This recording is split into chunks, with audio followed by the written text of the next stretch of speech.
vocês um pouco a história desse painel aqui. Já contei de manhã. Se todo mundo puder sentar.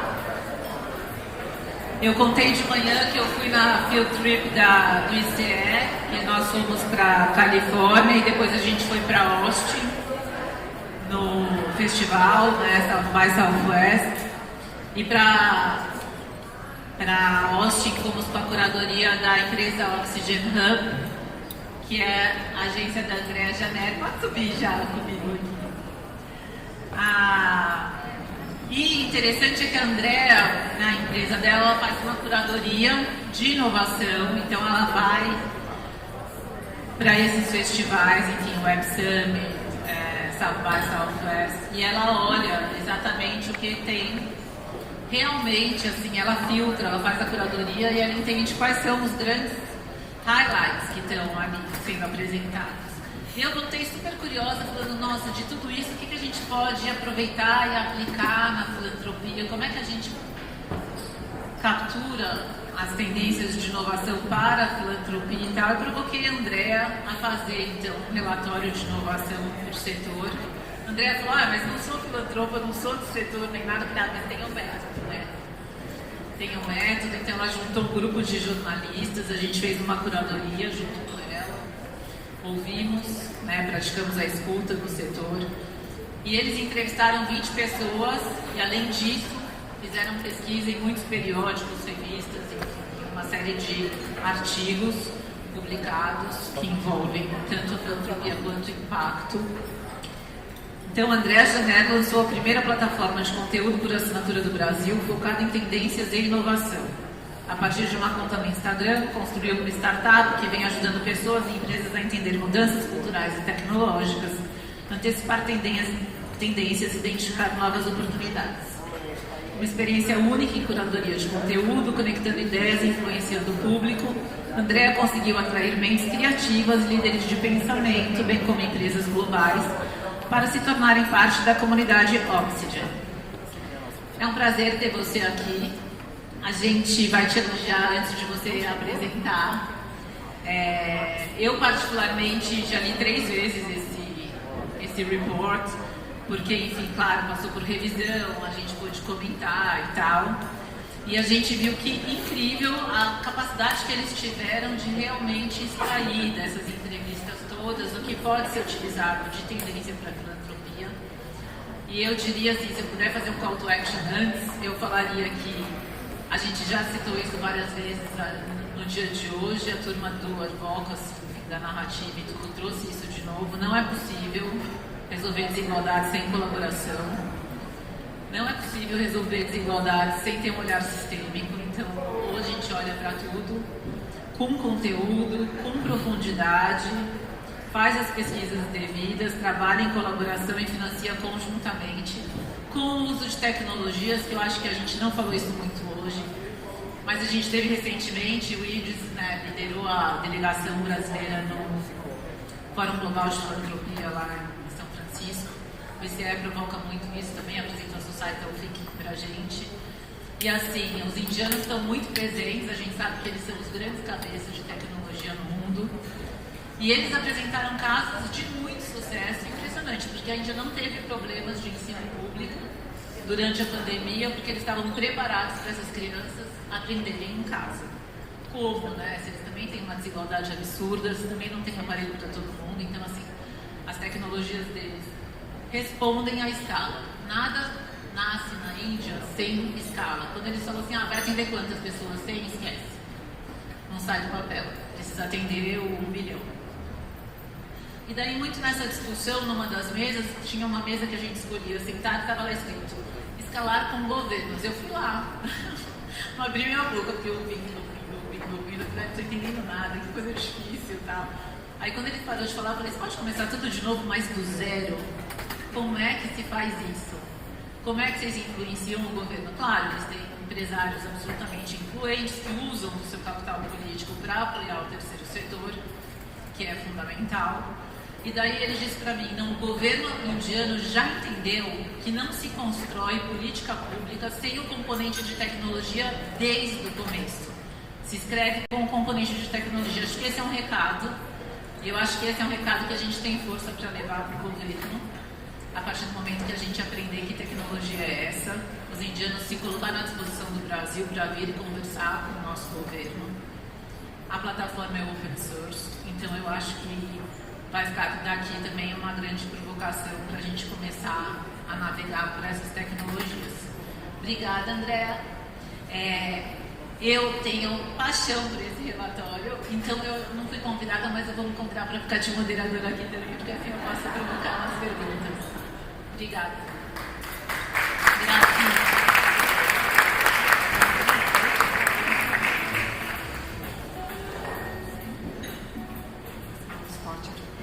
Bom, gente, boa tarde a todos, todas. É um prazer enorme estar aqui para apresentar esse filho nosso que finalmente nasceu depois de 4 meses.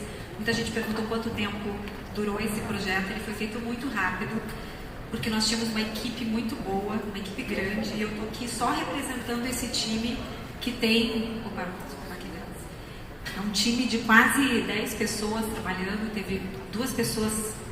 2 jornalistas da Espanha que participaram fazendo esse filtro na Europa.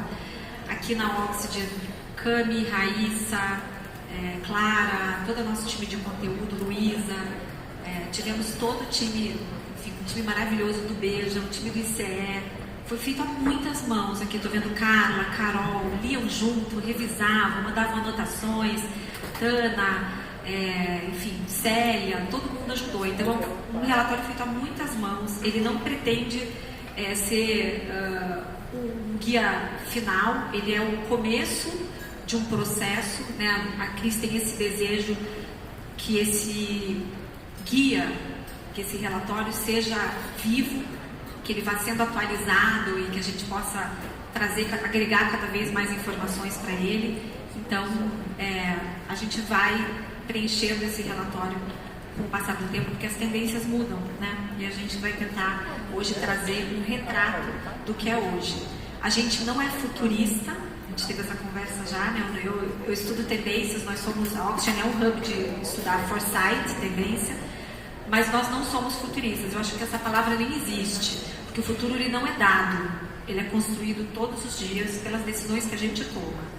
E aqui hoje a gente vai apresentar uma série de movimentos que estão acontecendo no mundo todo. Ele não é um relatório focado apenas no Brasil, ele é global e ele tem muitas ideias. A gente teve uma preocupação grande de não ser só teórico, tem muitas aplicações práticas. Então, quem estiver em busca de uma ideia para montar alguma estrutura, tem várias sugestões maravilhosas aqui que podem ser aplicadas amanhã.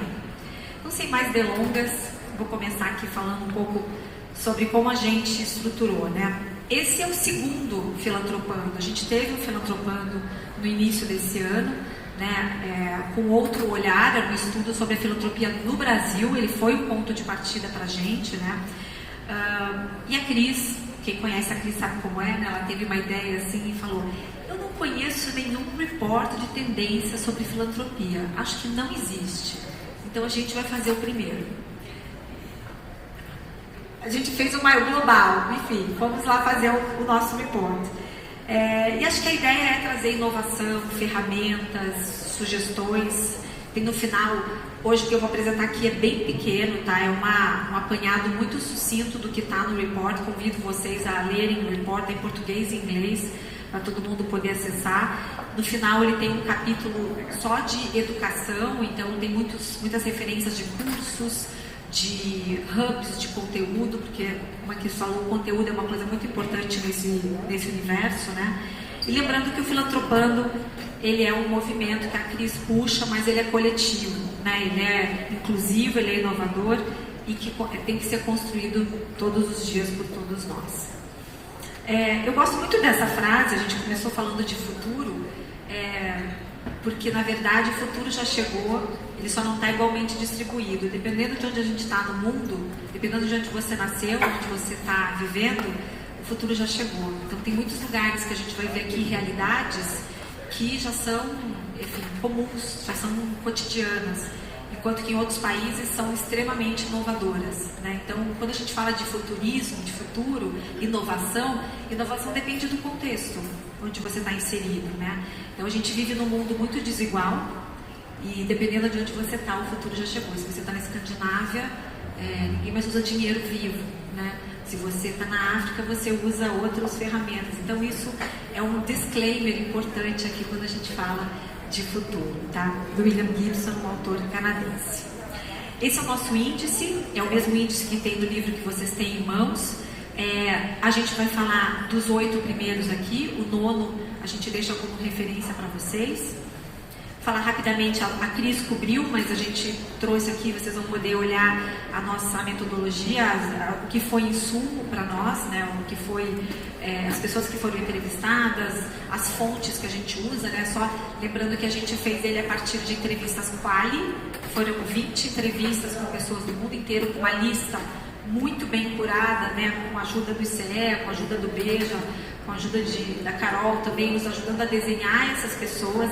E cada entrevista que a gente fazia, dava vontade de entrevistar mais 5 pessoas citadas naquela entrevista, não foi? Se a gente tivesse entrevistado todo mundo, esse relatório não tinha ficado pronto, porque cada entrevista gerava novas avenidas de curiosidade. Caramba, vamos entrevistar essa pessoa, vamos investigar esse hub. Então, assim, foi maravilhoso, as pessoas foram muito acessíveis, foram muito solícitas, como acho que é uma característica desse setor. E para nós, da Oxygen, foi um presente poder participar disso. Também fizemos um desk research bem extenso, usando fontes que a gente considera... hoje a gente tem uma preocupação enorme com fonte, né? No momento que a gente vive de desinformação, né? De redes sociais enfim, fake news e tudo mais. Então a gente é muito rigoroso com as fontes que a gente utilizou, muitas fontes acadêmicas, imprensa, enfim, qualificada, e isso embasou esse report que vocês vão ver aqui. A primeira tendência que a gente apontou foi algo que surgiu muito forte quando a gente começou a estudar onde está o dinheiro hoje no mundo, né? E a gente foi muito impactado por esse artigo que saiu na The Economist em abril desse ano, se não me engano, dizendo que tem uma onda de dinheiro de tecnologia que está mudando, né, o universo de impacto. E a gente foi atrás dessa informação e descobriu que, na verdade, realmente os grandes tech moguls, né, os magnatas da tecnologia hoje, são talvez os maiores responsáveis pelas doações dos Estados Unidos. Esse é um gráfico que a gente tirou da Chronicle Philanthropy, também uma outra fonte importante que a gente usou. E olha a diferença, né, da origem do dinheiro em relação a outras indústrias, né?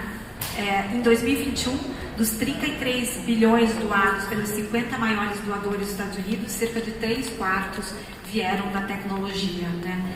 E os suspeitos usuais, né, Elon Musk, Bill Gates, são os maiores doadores que a gente conhece hoje e representam uma mudança muito grande de perfil. Por que isso aqui é importante como tendência?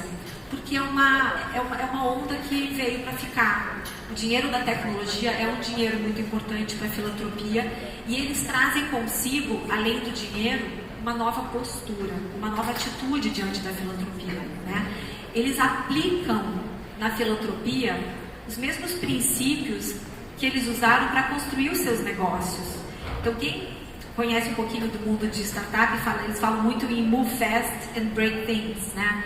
Aquela coisa rápida de você disruptar um setor, né? Então, eles são muito ágeis, eles não têm paciência para esperar as coisas, enfim, vingarem, né?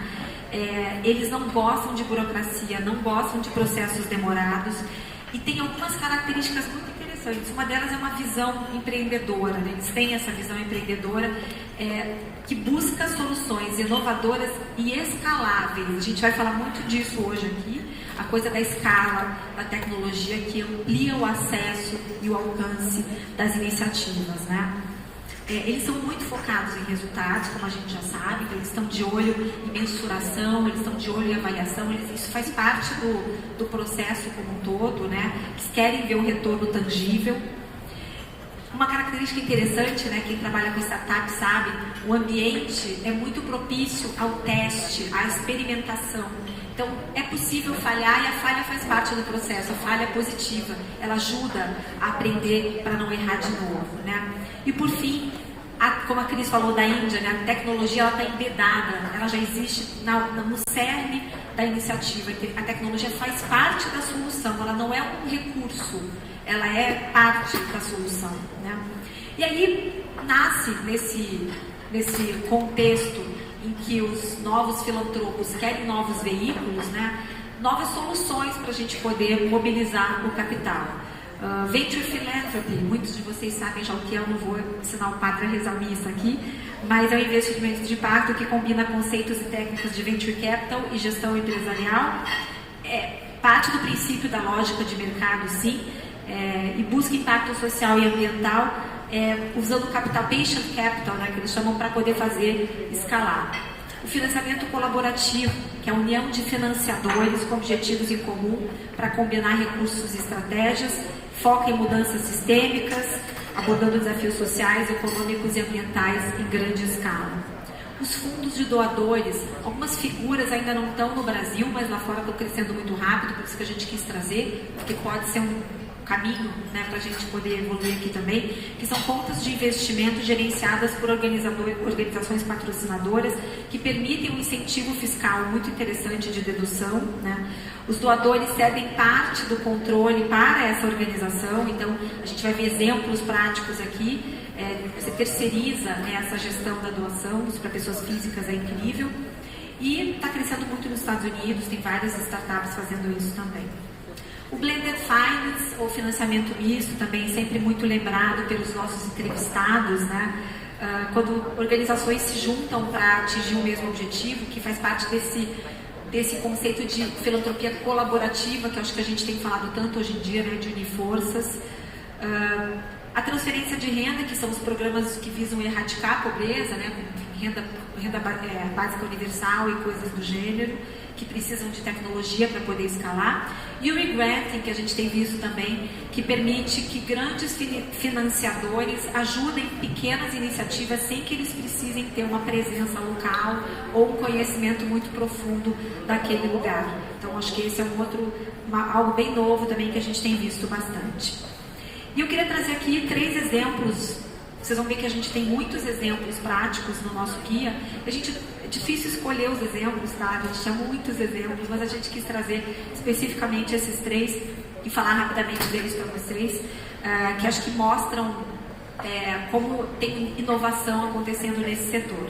O Founders Pledge foi fundado pelo David Goldberg, que eu já tive a oportunidade até de vê-lo falando no Web Summit, e ele criou uma maneira de fazer com que os founders de startups doem uma parte dos seus futuros ganhos quando ele fizer o seu exit.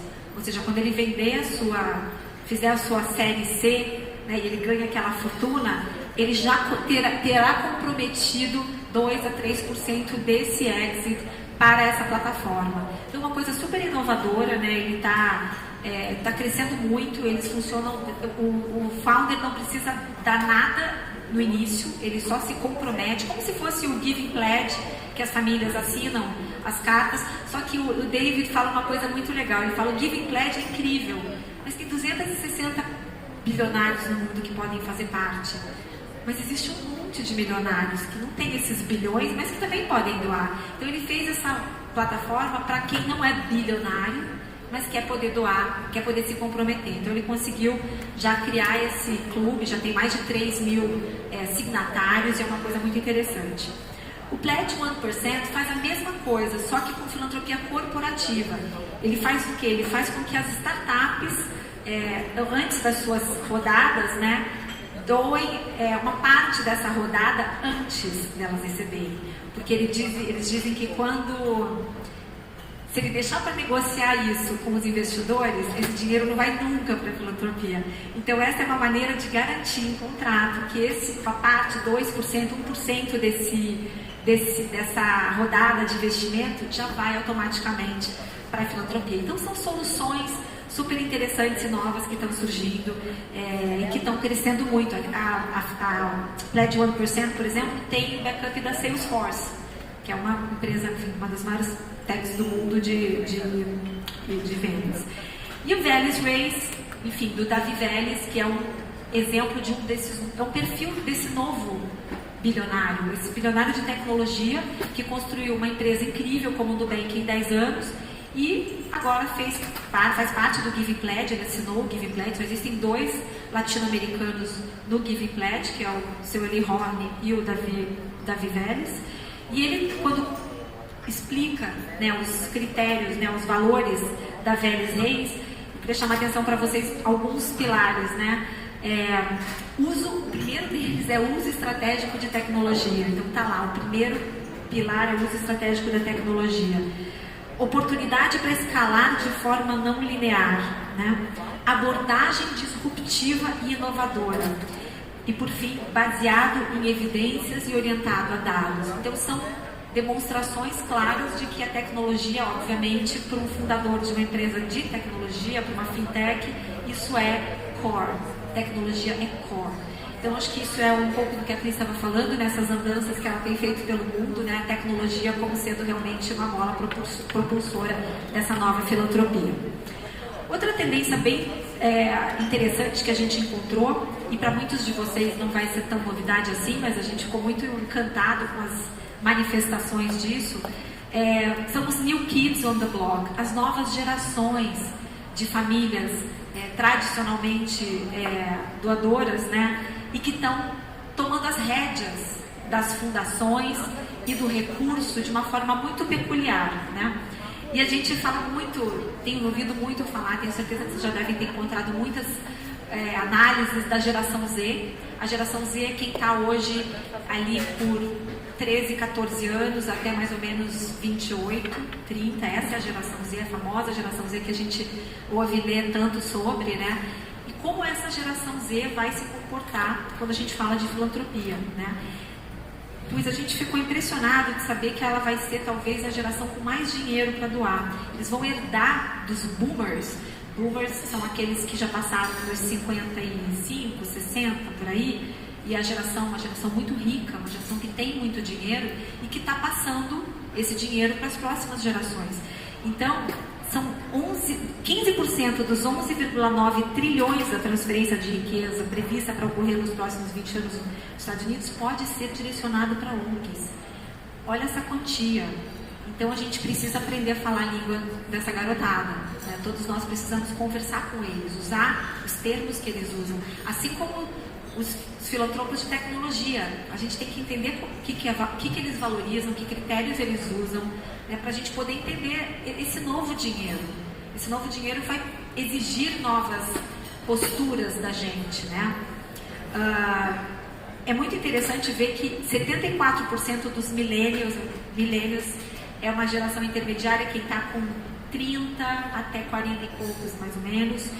74% dos millennials se consideram filantropos, enquanto apenas 35% dos boomers se consideram.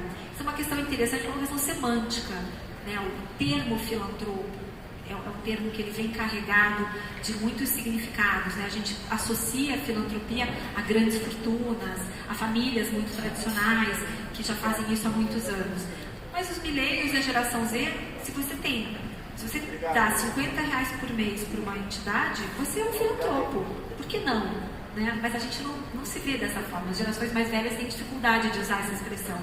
Então, eu achei isso interessante para a gente pensar até no termo. E 90% dos millennials estão motivados a doar por uma causa ou missão e não pela organização.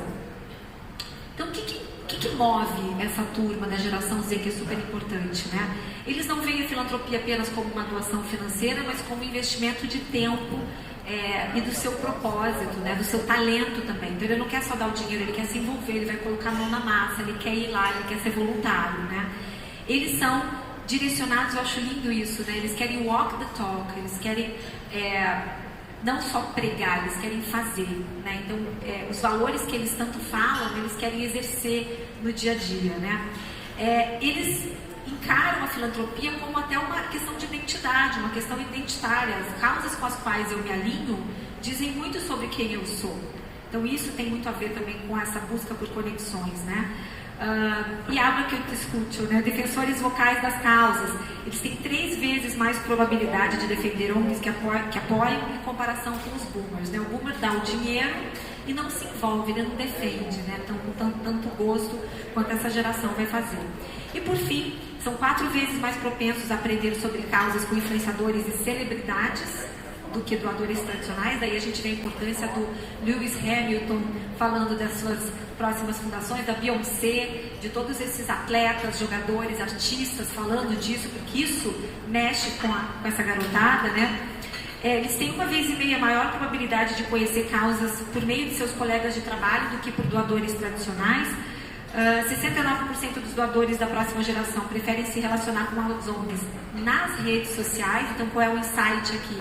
As ONGs precisam estar nas redes sociais, de novo, falando a língua dessa garotada e também sabendo como se colocar e como se vender, porque hoje não basta ter uma causa, ter resultado, tem que ser sexy.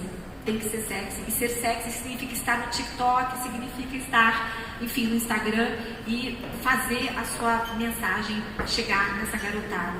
E por fim, eles são 1,6 vezes mais propensos a serem motivados a doar após um evento repentino ou crise do que os doadores tradicionais, né? Com esses eventos que a gente tem visto até de eventos climáticos extremos, né? Eles são muito mais engajados. O que mais a gente aprendeu sobre a geração Z? Eles são muito propensos a trilhar os próprios caminhos. Eles não necessariamente vão seguir as causas que a sua família segue. Então isso é uma mudança de paradigma também. Eles podem querer doar para outras causas, né?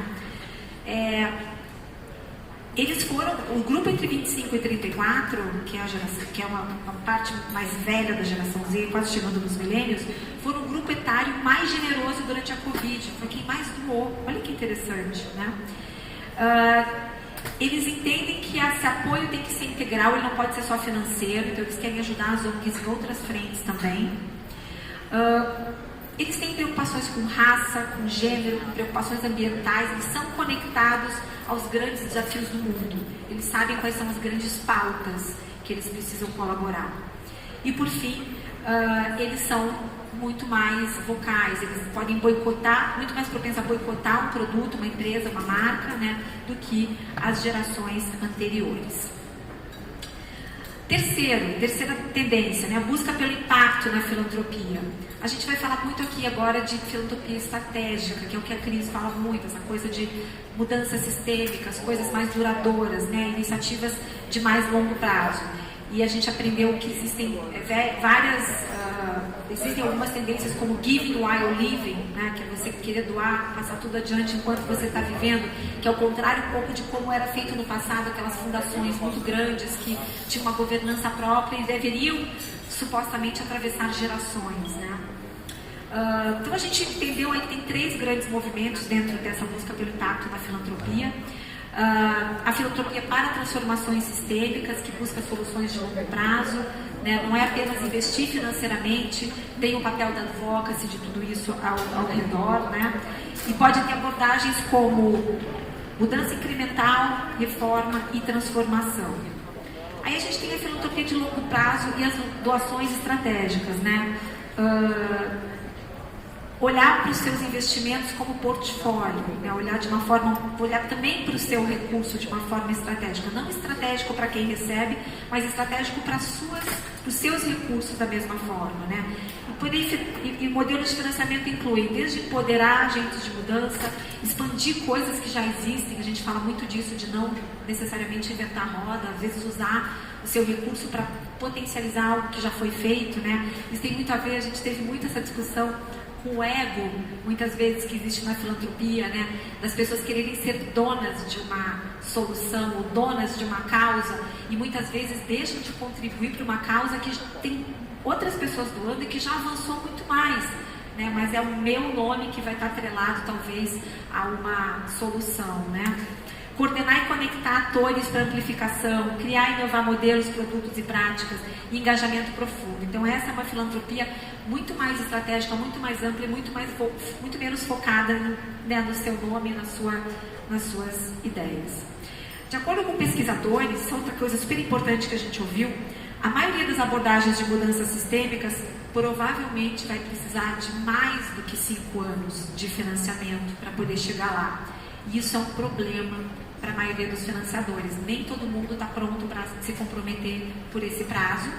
e as ONGs que recebem não conseguem trabalhar com essa instabilidade, com essa incapacidade de planejar no médio prazo, né? Então a gente está vivendo ainda mais nesse mundo, essa palavra é um pouco gasta, mas esse mundo VUCA, né, em que a gente, a qualquer momento a gente tem um sobressalto, um conflito que ninguém esperava, a questão climática se agravando muito rapidamente, são impactos externos que mudam o cenário muito rápido. Então o financiamento de 5 anos hoje para o doador é enorme, mas para quem está recebendo, se não for assim, você não consegue fazer, você vai ficando, dá um monte de soluços assim, né? E 87% dos participantes acabaram tendo que adaptar suas iniciativas, ou seja, talvez encolher um pouco o seu impacto para poder caber dentro de um financiamento menor. Então esse é um ponto de atenção importante aqui. E o Giving While Living, né, que é um movimento super interessante, que é de doar enquanto você está vivo, você quer ver o resultado daquilo. Tem um senso de urgência que é muito mais comum entre as pessoas mais jovens, né? Por mais que pareça contraditório, porque se você é jovem, você poderia doar durante muito mais tempo, mas as pessoas têm uma urgência para fazer aquilo acontecer. E aí tem vários exemplos de pessoas, Bill e Melinda Gates são um exemplo, e o Giving Pledge está aí para mostrar também que são, né, inúmeras pessoas que se comprometeram com esse formato. Outra tendência que a gente estudou foi mensuração, avaliação de impacto, que é uma questão muito importante. A gente ouviu muito sobre Trust-Based Philanthropy, né, a filantropia baseada em confiança, muito menos apoiada em evidências e números e mais na relação que o doador desenvolve com o donatário, né?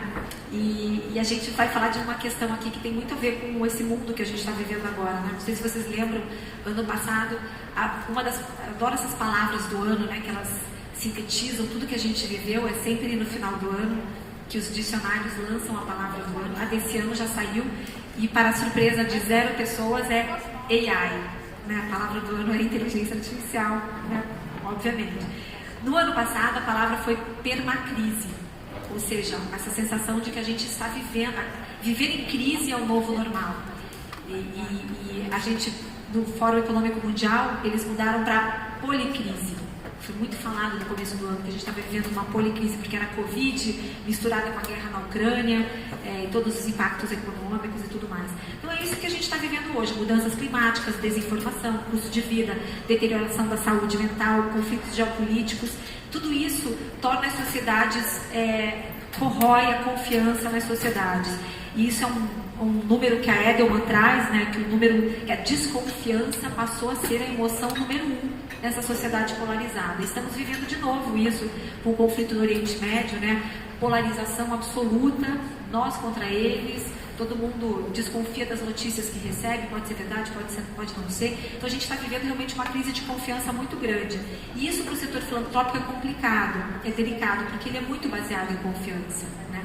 Então como é que você faz para trabalhar nesse setor, né? Olha que interessante essa frase, né? A cultura brasileira de desconfiança influencia fortemente como doamos. Preferimos doar para quem já conhecemos e faz parte do nosso círculo de relações, porque quanto mais próximo e mais afeto envolvido, maior nossa propensão a doar.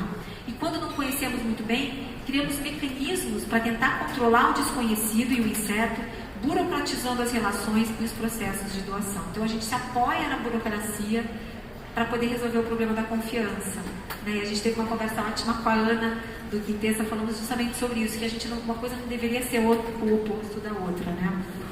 E a gente tem aí vários exemplos de startups, de empresas que trabalham com esse conceito, né?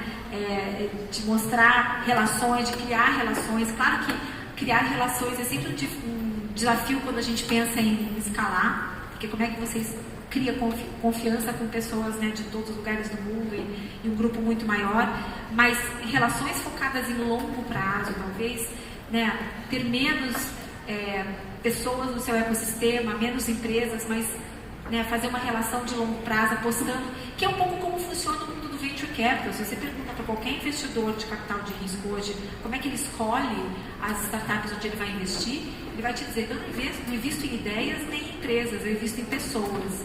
É quando ele identifica uma pessoa que tem aquele brilho no olho diferente, aquela capacidade de atrair talento, de convencer todo mundo a trabalhar, é esse empreendedor que os venture capitals apostam. Porque se essa ideia dele não der certo, ele vai pivotar e vai achar uma outra ideia e ele vai fazer acontecer. Então isso é uma coisa que a gente podia lembrar mais aqui também no mundo da filantropia. Exemplo de também mensuração que a gente acha assim incrível, Jack Dorsey, fundador do Twitter antigo, né, agora é X, e também do Stripe, que é uma fintech, também é um desses bilionários da tecnologia, e ele doou em 2020 28% das ações deles na Square, desculpa, eu falei Stripe, mas é Square, para uma entidade, né, para uma entidade que ele chamou de Start Small. Ele disponibilizou uma planilha de Excel aberta, onde todo mundo, qualquer pessoa pode consultar quanto foi dado para quem, quando. Quanto foi dado, quando e para quem. É um Excel, é uma coisa super simples, que tem a ver com aquilo que a gente falou dos bilionários da tecnologia. Eles não querem burocracia, eles não querem complicação, eles querem uma coisa simples. Então é uma planilha, né? Então é muita transparência e as pessoas podem pedir doação através de um formulário super simples, né? E aí outros exemplos, Publish What You Fund também, que é uma campanha global focada na transparência de ajuda e desenvolvimento, então mostrando dados para que todo mundo também possa consultar. Também várias outras empresas, exemplos, né, de incluir os beneficiários, ou seja, trazer para a mesa quem vai receber. Parece óbvio, mas muitas vezes a gente não faz isso, né? A gente coloca numa mesa para discutir a solução um monte de gente que não está na ponta, né? Então a importância de você trazer para a mesa todo mundo para participar do que vai acontecer, né? E várias startups, várias plataformas tentando se dispor a traduzir dados, né? Desde GiveWell, essa é a DataKind, por exemplo, que usa ciência de dados e inteligência artificial para resolver problemas sociais.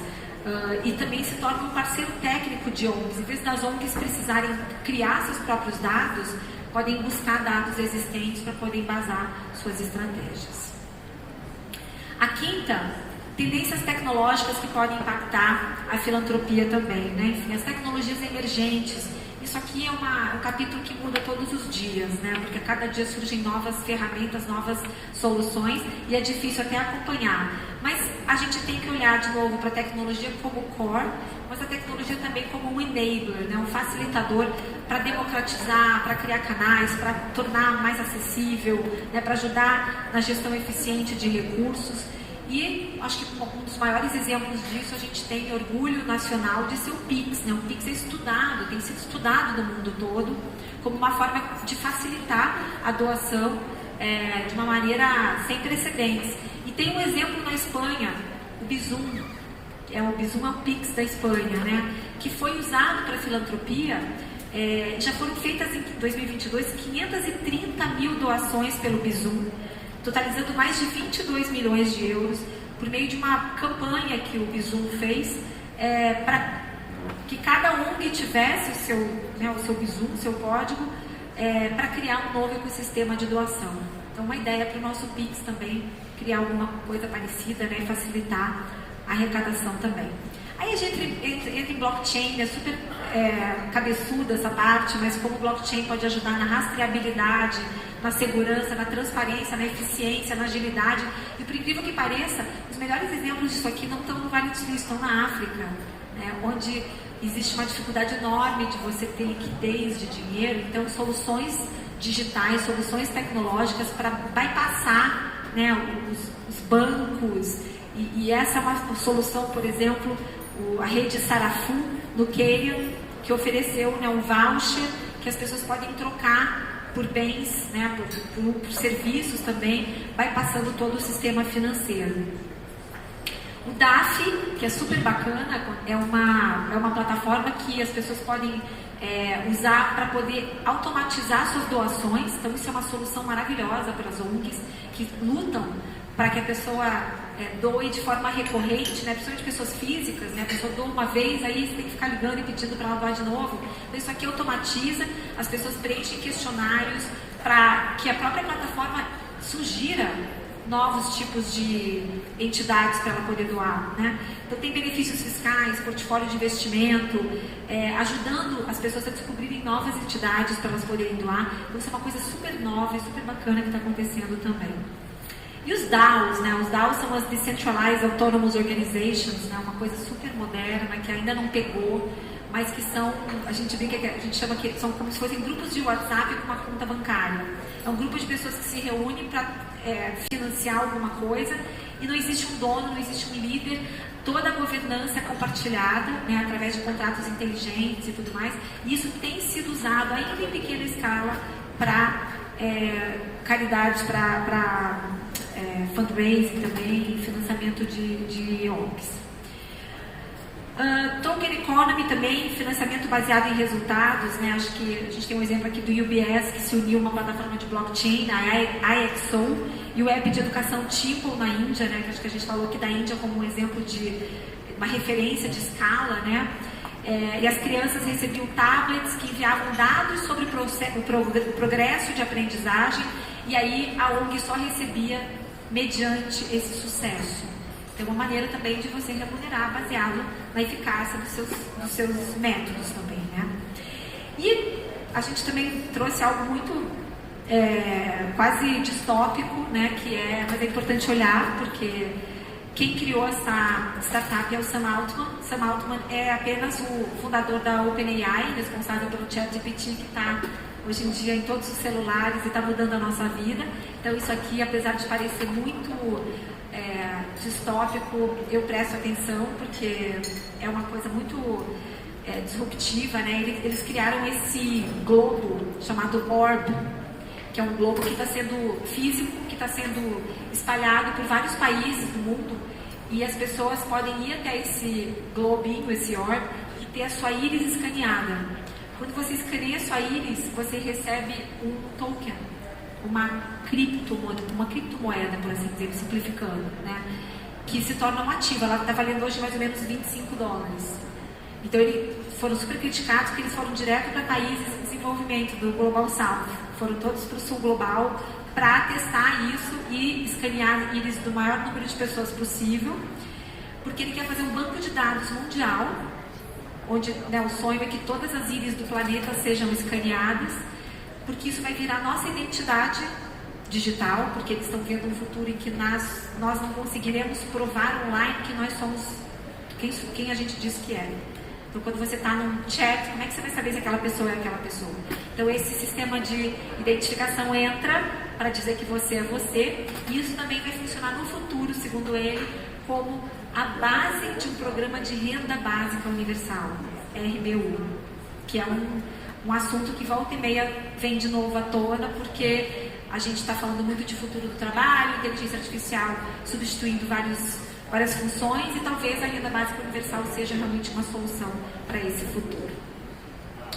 E até o próprio Google Org, que é o braço filantrópico do Google, né, enfim, está criando um fundo de $20 bilhões para subsidiar think tanks e universidades para pensarem no futuro da inteligência artificial no mundo, né, os impactos que podem ser negativos, né, potencialmente negativos na inteligência artificial. E a gente vai falar um pouco mais disso nas últimas tendências. A sexta tendência é advocacy, além do óbvio, né? Acho que a Cris falou bastante disso, a gente teve essa conversa aqui. A Heather é uma pessoa que fala muito de advocacy também, né? Mas a gente, enfim, traz essa questão, falamos muito com pessoas que trabalham com isso na prática, como o Tim Drain, que destaca a importância de relacionamentos fortes e a colaboração relacional na advocacy, de confiança também. E trouxemos alguns exemplos que talvez vocês tenham visto. Em Davos esse ano houve, né, um grupo de milionários que foi protestar pelo fato de não existir uma taxação maior dos milionários. Então a taxação de fortunas é uma pauta e que tem muitos milionários engajados, eles próprios, né, reivindicando que isso aconteça, porque nem eles estão satisfeitos com essa desigualdade e acham que essa pode ser uma solução, né? Construindo pontes para fomentar a colaboração. A gente teve conversas ótimas, né? Uma delas foi com a Lisa Wolverton, que contou como às vezes você tem que pegar um grupo de pessoas e levar para conversar com o governo sem nenhum pedido, sem nada na mesa, para você ouvir, ser ouvido, né? E ela contou um exemplo que aconteceu de verdade, que ela disse que um funcionário disse: nossa, a primeira vez que eu converso com pessoas que não vieram me pedir nada, vieram só ouvir. Então acho que esse lado da advocacy a gente esquece às vezes, né? Outro é de olhar para a advocacy por meio das universidades como uma solução interessante, porque a gente que trabalha com advocacy de governo sabe que a cada 4 anos, quando o governo muda, você volta a estaca zero e começa tudo outra vez, né? E as universidades não têm esse problema. Então, quando você trabalha via universidades, como é o exemplo do Pacto Alegre, que é uma solução super inovadora que aconteceu em Porto Alegre, você consegue ter uma perenidade maior dos projetos, né? E conteúdo como estratégia. A gente está fazendo isso aqui hoje, né? O nosso relatório é uma estratégia de conteúdo para poder embasar o advocacy com dados e com exemplos também. Penúltima tendência, eu acho um assunto super relevante hoje, que é a questão das narrativas, né? A gente está vivendo, a gente fala muito que essa guerra que a gente está vendo no Oriente Médio tem duas, né? Tem a guerra que acontece no front e tem uma guerra que acontece de narrativas nas redes sociais, né? Então, o poder de storytelling para aumentar o engajamento e o impacto, né? E exemplos super bacanas que a gente traz no report também de como a doação aumenta quando você conta uma história melhor, né? Em vez de você ficar só dando dados, estatísticas, você contar a história muda completamente o jogo, né? Desde histórias, eu acho que o clima é uma questão muito séria, né? A gente hoje percebe que as pessoas estão exaustas de ouvir falar sobre emergência climática e pouco se movimentam, né, de tanto ouvir essas histórias. Então, é preciso que a gente desenvolva novas narrativas para convencer as pessoas. E aqui tem um exemplo desse filme que foi feito na COP26 do dinossauro, muitos de vocês devem ter visto, né, que é muito bacana. Redes sociais são super importantes, é preciso estar no TikTok, é preciso estar no Instagram, é preciso estar onde essas pessoas estão. Lembra que a gente está falando de geração Z, a gente está falando de tecnologia e a gente precisa estar onde eles estão. Vou passar rapidinho, porque meu tempo já estourou aqui, não deu tempo de cobrir todos os vídeos. E de novo, a importância de você dar nomes, dar rostos às pessoas e não falar de forma genérica, trazer histórias contundentes também é super importante. Jornalismo é um outro capítulo, a gente um dia podia fazer um filantropando só sobre isso, né? Sobre a importância de organizações no mundo inteiro financiando jornais para garantir, por exemplo, a cobertura local, que é uma coisa que está acabando, né? Coberturas locais, jornais locais, hubs de notícia locais, o quanto isso é importante para garantir o futuro da democracia. A gente precisa de mídia independente e para que a mídia possa ser independente, às vezes a gente precisa de dinheiro de filantropia para isso também, né? E por fim, a última tendência fala muito sobre um futuro que a gente muitas vezes não quer pensar, mas ele existe, né? Tem muitas ONGs pensando nisso, nas grandes catástrofes que podem acontecer no mundo. Talvez antes da pandemia a gente achasse isso muito inverossímil, mas depois que a gente viveu essa pandemia, a gente lembra que alguém tem que pensar na próxima, né? Alguém tem que pensar nesses grandes problemas mundiais.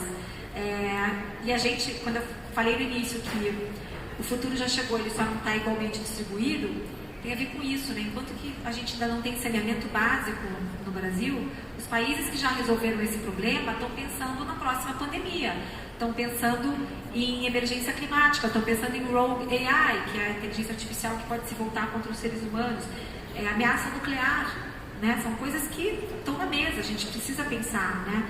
Então, emergência climática é um assunto que é transversal, ele vai estar no cerne de qualquer iniciativa que a gente for fazer no futuro, porque sem um planeta habitável nada mais importa, né? Então tudo vai passar por emergência climática. No entanto, o total de doações para o clima representa menos de 2% das doações filantrópicas globais. A gente está muito aquém, muito mesmo, né? Rogue AI, esse é o Sam Altman, o fundador da OpenAI. Todo mundo considera ele um pouco o Oppenheimer dos tempos modernos, né? Que criou uma ferramenta que pode, enfim, ao mesmo tempo, né? Ela é fascinante, mas ao mesmo tempo ela é extremamente assustadora. E ele próprio convida a sociedade a pressionar os governos para que haja regulação. Então, existem muitas ONGs hoje preocupadas com regulação e com criação de limites para que essa inteligência artificial não seja, né, não se volte contra a humanidade. E, de novo, Biosecurity, Pandemic Preparedness, ou seja, as próximas pandemias, os próximos vírus que vão assustar a sociedade. Tem gente pensando nisso, como resolver isso, né? E as ameaças nucleares que volta e meia nos rondam, a gente nunca imaginou que a gente fosse ler isso de novo, né? Depois da Guerra Fria, a gente lê manchetes dizendo que a Rússia disse que talvez usasse suas armas. Então, coisas que a gente fala, nossa, não é possível que a gente está lendo isso de novo, mas a gente tem gente pensando nisso.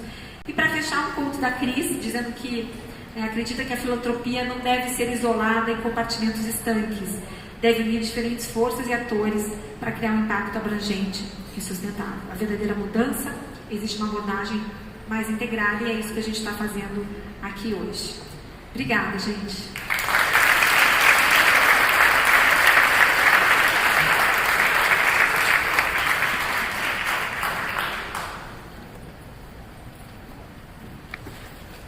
Gente, agora a gente vai abrir para perguntas. Eu acredito que vocês tenham muitas, depois desse volume de informações, de tanta novidade. Como as perguntas vão ser direcionadas diretamente para o André, não precisa fazer por papel, porque a gente não vai ter um painel todo para responder. Mas eu queria saber, Cris, você tem alguma pergunta para começar? Não? Eu tenho. Posso começar com a pergunta?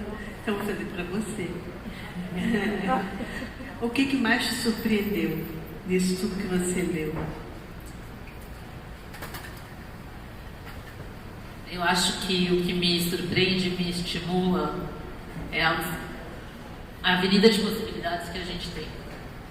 Desde que a gente mude o mindset, que a gente entenda que é com colaboração, com olhar sistêmico.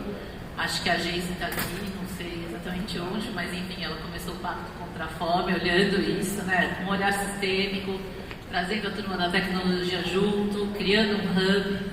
Enfim, se vai dar super certo a gente não sabe, enfim, é um risco tomado, mas eu acho que todos nós, como filantropos, a gente tem que apoiar iniciativas dessas, criar outras.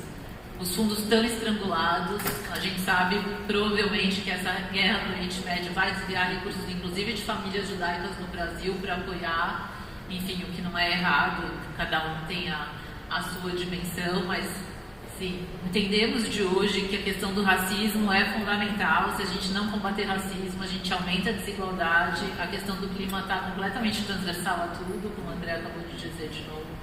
Então é isso, para mim,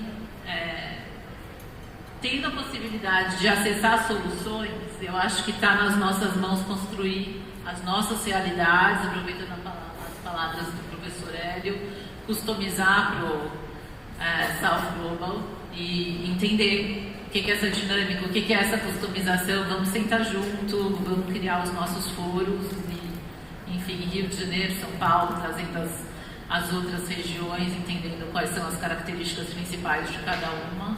Eu acho que a gente tem que começar. Não dá mais para ficar parado, não dá mais tempo, né? É urgente, é caro, enfim, é tudo. Então, se a gente fizer em colaboração, vai doer menos. Perguntas? Tem alguém circulando o microfone? Tem.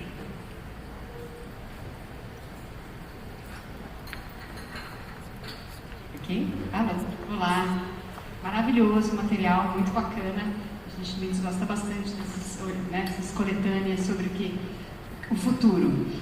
A minha pergunta é um pouco, quer dizer, no Brasil a gente tem uma situação um pouco diferente, em especial milionários da área da tecnologia, a gente tem pouquíssimos, e mesmo acho que o capital ainda se encontra na mão da geração mais antiga, a gente ainda não teve essa transferência.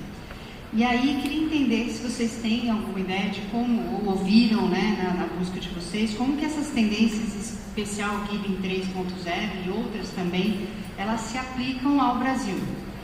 E como elas poderiam ser disseminadas, né, para famílias que têm ações filantrópicas, e como é que a gente sai um pouquinho desse grupo, né, como é que a gente vai para quem tem o recurso e pode realmente fazer uma, né, acho que olhando para essas tendências, tem uma filantropia mais transformadora. Acho que eu vou perguntar para todos responderem, mas eu só vou responder um comecinho. O Brasil tem esses milionários de tecnologia, sim, tá? Tem bastante.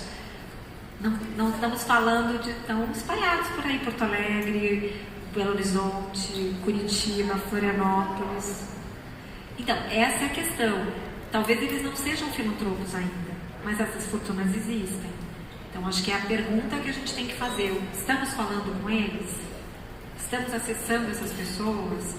Estamos oferecendo caminhos para eles chegarem na gente? Eu acho que às vezes a gente fala muito para uma bolha, né, que está inserida, que conhece, né?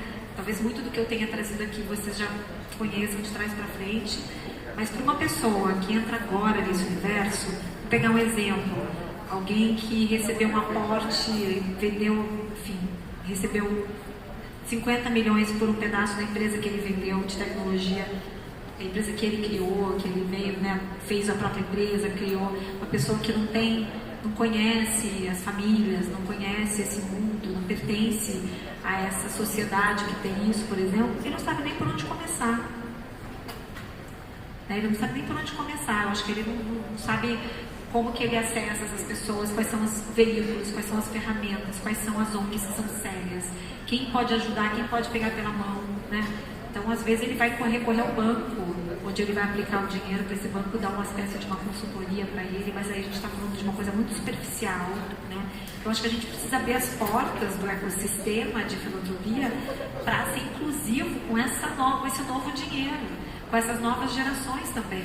Porque acho que é isso que a gente tentou mostrar aqui. Essas pessoas existem. Talvez elas não sejam filantropas ainda, mas talvez elas não sejam por falta de conhecimento, por falta de saber como. Né? Eu vejo um pouco assim. Eu queria comentar. Quebrar o protocolo.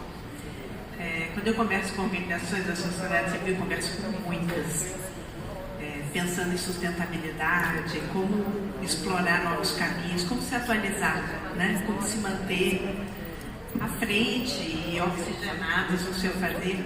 Eu geralmente recomendo que elas tenham nos seus orçamentos institucionais uma linha para inovação, uma linha para investimentos em experimentações novas, para além daquilo que está garantido para o recurso programático, porque o apoio ao projeto não garante isso. Se você consegue apoio institucional, a minha recomendação, guarde um pedacinho, pode ser uma coisa muito pequena, mas garante que uma parte do seu trabalho você vai estar fazendo alguma coisa completamente nova, sem nenhuma certeza do que vem, e que aquele recurso é para isso, inclusive para falhar exitosamente na sua experimentação. Eu digo a mesma coisa para a filantropia. Guardem o recurso para experimentação, porque se a gente quiser acertar em tudo, ter garantia de tudo, saber qual é o resultado do projeto quando ele está sendo pensado, saber para onde que vai cada dinheirinho que está ali numa linha de orçamento de projeto, dificilmente vai estar se renovando, dificilmente vai estar conseguindo acompanhar o tempo, o mundo ao redor. Então eu acho que filantropia inovadora inova nas suas práticas, gerando confiança, fazendo junto, mas também inova se arriscando mais e ousando trabalhar no desconhecido. Eu tenho conversado com muita gente hoje, meu mantra é o seguinte: a gente não sabe o que fazer, a gente não sabe para onde está indo. Se alguém me disser que sabe, eu quero sentar e conversar o resto da vida, porque a gente não tem certeza de nada. Vamos sentar na rachadura, vamos sentar no desconhecido e vamos se arrojar a fazer coisas nas quais a gente vê potencial, esperança, onde a gente acredita, onde a gente acha que pode emergir alguma coisa nova. Às vezes no nosso trabalho a gente está vendo as coisas novas emergirem, mas não dá conta de parar os nossos próprios processos, ou mudar os nossos paradigmas, ou mudar os planos aprovados, a estratégia, para ir lá e ver aquilo que está surgindo no horizonte. Garantir o dinheiro só para fazer isso torna a vida mais divertida, inclusive no fazer filantrópico. É a minha opinião pessoal.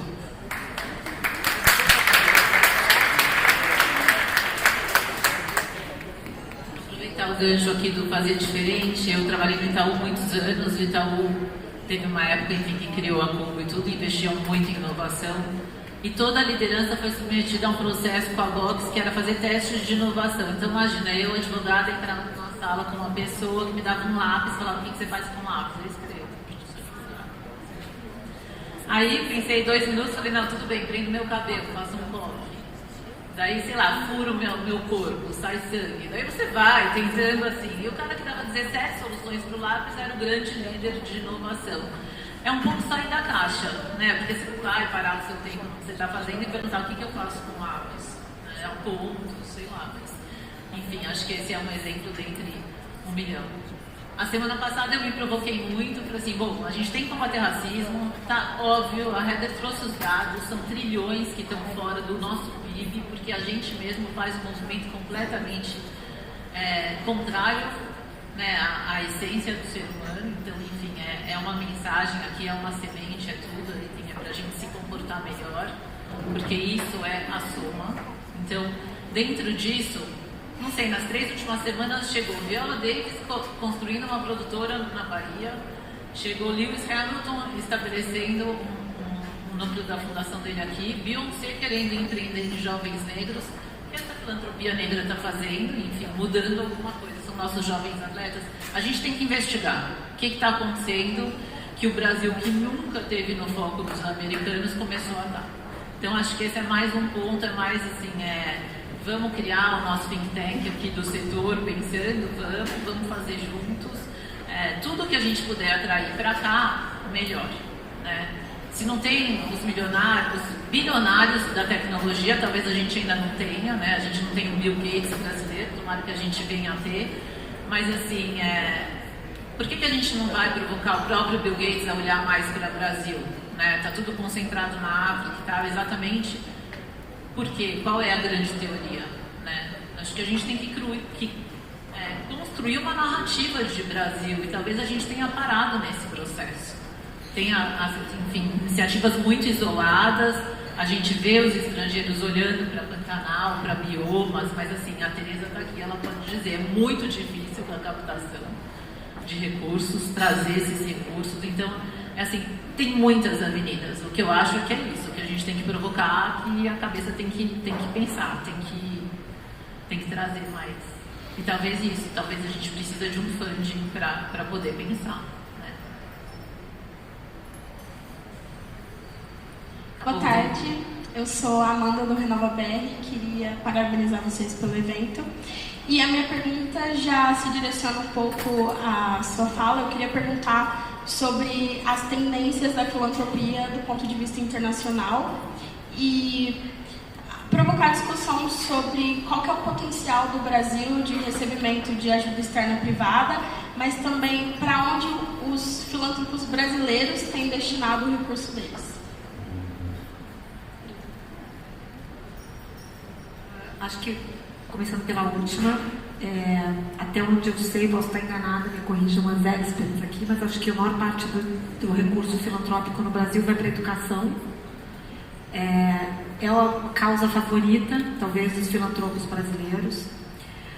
A sua segunda pergunta foi sobre filantropia internacional, tendências. Acho que são muitas dessas que a gente trouxe aqui, elas foram feitas olhando o mundo, né? Olhando um pouco do que está acontecendo lá fora. Eu perdi a segunda pergunta. Por que se a gente está recebendo recurso de fora? Bom, a grande expectativa é com relação à Amazônia. Né? A Amazônia virou uma questão global, despertou realmente o interesse de países, de pessoas, de empresas, né? Então todos os olhos estão voltados para isso. Eu acho que do Brasil, eu diria que esse é o principal interesse. Mas como a Cris falou, só a semana passada tivemos 3 estrangeiros querendo implantar alguma sementinha aqui no Brasil, né? A Viola, que já abriu, inclusive a sua produtora, e o Lewis Hamilton e a Beyoncé dizendo que querem fazer um braço no Brasil, trazer um braço para o Brasil também. Então, eu acho que seremos talvez, quem sabe, a bola da vez, né? Tomara. Brasil taking off.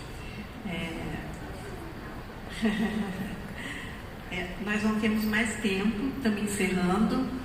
Eu acho que quem quiser fazer perguntas diretamente para a Andréa pode também depois.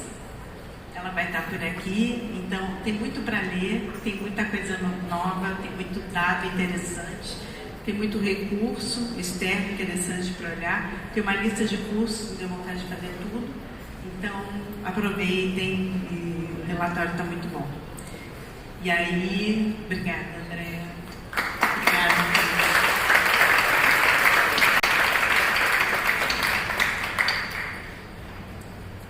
E a gente está pronto para o próximo painel, direto, né? É isso. Bem-vinda, Elaine. Elaine também é cofundadora da Black Ed Network, que é uma das inovações mais entusiasmantes que eu vi nos últimos tempos no campo da comunicação no Brasil. Também queria convidar a Paula Miralha. A Paula é cofundadora, diretora-geral do Nexo Jornal. Ela é cientista social, doutora em antropologia social e foi diretora de algumas organizações não governamentais. Bem-vinda, Paula.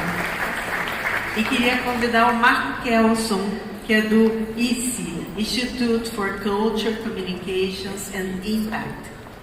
Pois é, está aqui em inglês, Instituto para Cultura, Comunicação e Impacto. Bem-vindos, bem-vindas. Que bom ter vocês aqui nessa conversa.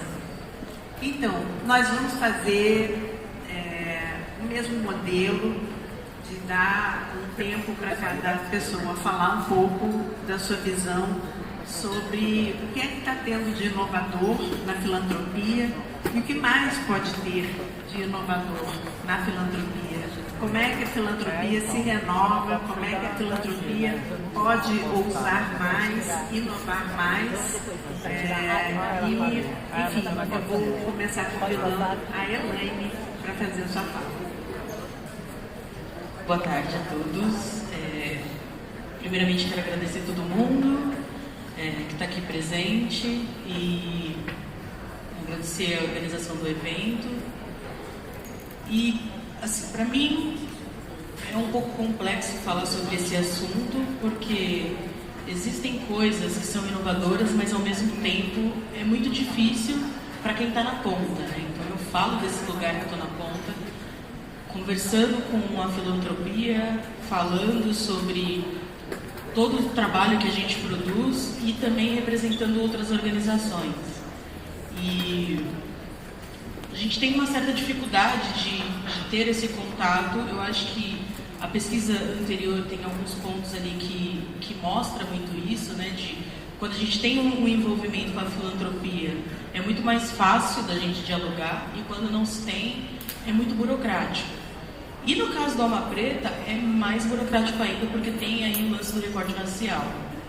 E poucas pessoas, a gente manda ali um e-mail, não é respondido, e quando não eu entro em contato, vê que é uma mulher preta, não dá atenção. Então, essa é a realidade, essa é a nossa realidade, a realidade que a gente vive hoje. E eu acho que é muito importante vocês saberem disso, porque mesmo que não tenha um recurso naquele primeiro momento, é importante para a gente saber o que a filantropia faz, o que está fazendo, quais são os conceitos, quais são os valores, até para a gente poder se moldar e entender para que caminho a gente vai, né? Então, o que eu penso com relação à inovação da filantropia são poucas coisas, no meu ponto de vista, né? Assim, eu acho que primeiro de tudo, eu acho que tem que haver esse olhar um pouco mais cuidadoso para o recorte racial, para a diversidade, para a questão de gênero. Eu acho que isso ainda é uma situação que precisa ser melhorada, né? E aí eu vou falar um pouco das coisas que a gente faz na Alma Preta, e eu estava até comentando ali com a Paula que eu estava fazendo um levantamento de captação de recursos dentro da Alma Preta, e o Alma Preta nunca teve um investimento institucional. E é curioso, né? Porque todo mundo corre atrás desse investimento institucional e a gente nunca teve, né? Toda a captação de recursos que a gente tem é voltado para um projeto. e ainda assim a gente consegue manter 40 colaboradores espalhados pelo Brasil. Nós somos uma mídia de referência que não trabalha apenas com jornalismo, mas existe ali um recorte de produção de audiovisual, de mentorias, de fomento a outras organizações menores, e isso é um diferencial, né? Porque a gente não depende apenas da filantropia para sobreviver. A gente cria ali o produto, trabalha com editais, a gente investe em pessoas que não têm um grau de escolaridade completo, porque 98% da nossa equipe é composta por pessoas negras, e de alguma maneira a gente acaba criando o produto e vivendo da nossa criatividade. O último trabalho que a gente fez foi nós criamos um manual de redação antirracista. Inclusive eu trouxe alguns exemplares para vocês, está disponível ali na recepção. Vocês peguem, acho que não tem para todo mundo, mas trouxe alguns. Esse trabalho aqui foi financiado pelo Instituto Ibirapitanga. Foi um projeto que começou desde 2000, né? Começou na pandemia. Contratamos 6 estudantes, né, de jornalismo para escrever esse projeto. E contamos também com a ajuda de uma emenda parlamentar para poder fazer a impressão e fazer a distribuição dentro das comunidades e dos centros de estudos de jornalismo entre universidades e escolas públicas. Então, esse trabalho que durou 3 anos, que poderia durar pouco tempo, né? Mas pra gente durou 3 anos porque a gente fez sem verba. Foi fruto de um projeto e dentro dessa captação, por exemplo, foi dividida ali, né? Entre outras frentes, e a gente conseguiu colocar na rua aí o nosso primeiro manual de redação antirracista, que, no meu ponto de vista, é muito importante para a sociedade, né? E, para além disso, eu acho que tem outras questões aí que a gente faz, e aí pensando em inovação, conversei, por exemplo, com uma fundação sobre a Black Ednet, que é uma rede de mídia programática, que é focada apenas para organizações e comunicadores negros, e aí dentro dessa rede tem mais de 100 veículos de mídia. E a ideia também nasceu em meio à pandemia, porque eu vi vários veículos de mídia independente morrer também, em especial Norte e Nordeste. E aí, como eu sempre trabalhei em empresas corporativas, eu tive a ideia de fazer essa rede para a gente começar a trabalhar com publicidade e propaganda.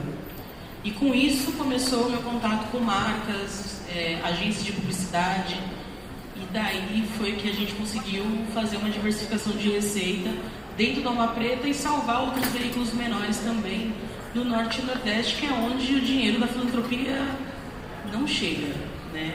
E aí eu entendo que às vezes é por falta de acesso, por falta de conhecimento, por falta de entender ali o campo propriamente dito. E a gente está aqui, né, para ajudar sempre. Eu converso com muitos, dou muitas dicas, tento fazer mentorias para o lado do Nordeste. Ontem mesmo eu estava em Recife, porque eu participei de um programa que ajuda ali, né, a dar mentoria para essas organizações.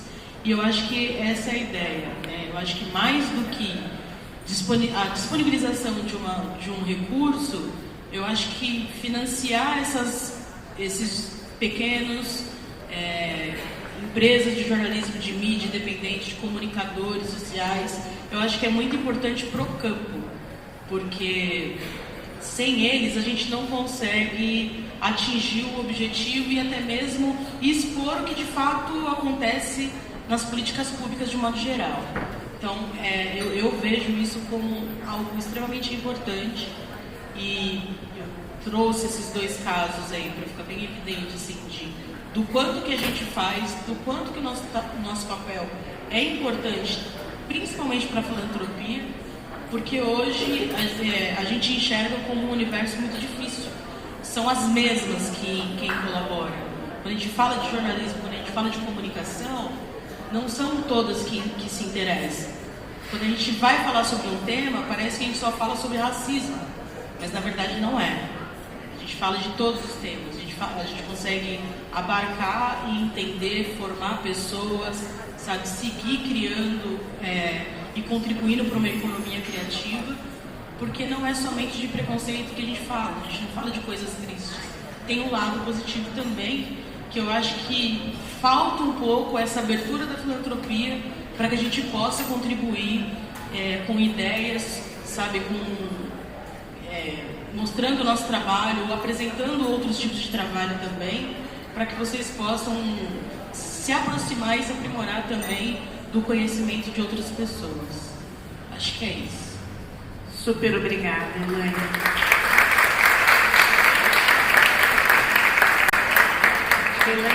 Elaine traz uma observação super importante que conversa com o que disse a Heather, conversa com o que disse o Américo, que a gente vem falando. Não tem como mudar sistemas sem mudar jeitos de pensar, jeitos de ver o mundo, as histórias que a gente conta para os outros e as histórias que a gente conta para a gente mesmo, né? E, infelizmente, no Brasil, tem muito pouco investimento para as iniciativas de jornalismo, principalmente de jornalismo independente, para as iniciativas do campo da comunicação, das mudanças de narrativas. Então, a Elaine encontrou caminhos absurdamente inovadores para fazer um trabalho impactante, referência internacional já, ainda com um pouco reconhecimento da filantropia brasileira sobre a centralidade desse trabalho. É muito bom te ouvir. Obrigada. Eu vou passar para o Marco. O Marco está chegando no mundo da filantropia. Eu sei que para você, nessa chegada, você ouviu muita gente. E aí eu queria ouvir de você o que te chamou a atenção, do que é a inovação, do que você acha que é novo e do que você vem para contribuir nesse sentido de renovar, de inovar, de provocar a abertura de outras fronteiras. Bem, primeiro, obrigado ao Instituto Veja, Cris, Graça pelo convite, Elaine, Paula, por compartilhar esse espaço. Eu acho que a minha chegada na filantropia, ela começou pelo espaço de advocacy para políticas públicas climáticas. E depois de um tempo circulando ali, eu achei primeiro que no momento me parecia que não faltava muito capital nesse setor. E foi ficando muito claro que tinha muito pouco capital em comunicação de base, em criação de base. Como definiu um amigo meu, a comunicação de massa, de incidência popular, ela é como se fosse a maré que levanta ou abaixa a eficiência do advocacy, né? Então, assim que eu percebi isso, eu comecei a dedicar meus esforços para a área de comunicação estratégica. E aí tive muita sorte de esbarrar com pessoas que são incríveis e conhecem muito do campo. E nasceu daí a ideia de criar um instituto que é um regranter para avançar 3 agendas no Brasil. As agendas de clima, de justiça e de democracia, exclusivamente através de ações de comunicação estratégica. Então, o ICE faz isso. A forma que a gente faz isso, a gente capta recursos filantrópicos, a gente desenha uma estratégia que se traduz em um programa de grants e apoia organizações especializadas em comunicação estratégica que têm um foco muito claro no apoio dessas iniciativas no campo de uma ideia de introduzir narrativas que gerem mudança de comportamento, que gerem mudança de cultura, que gerem mudança de opinião pública em largas massas da população brasileira.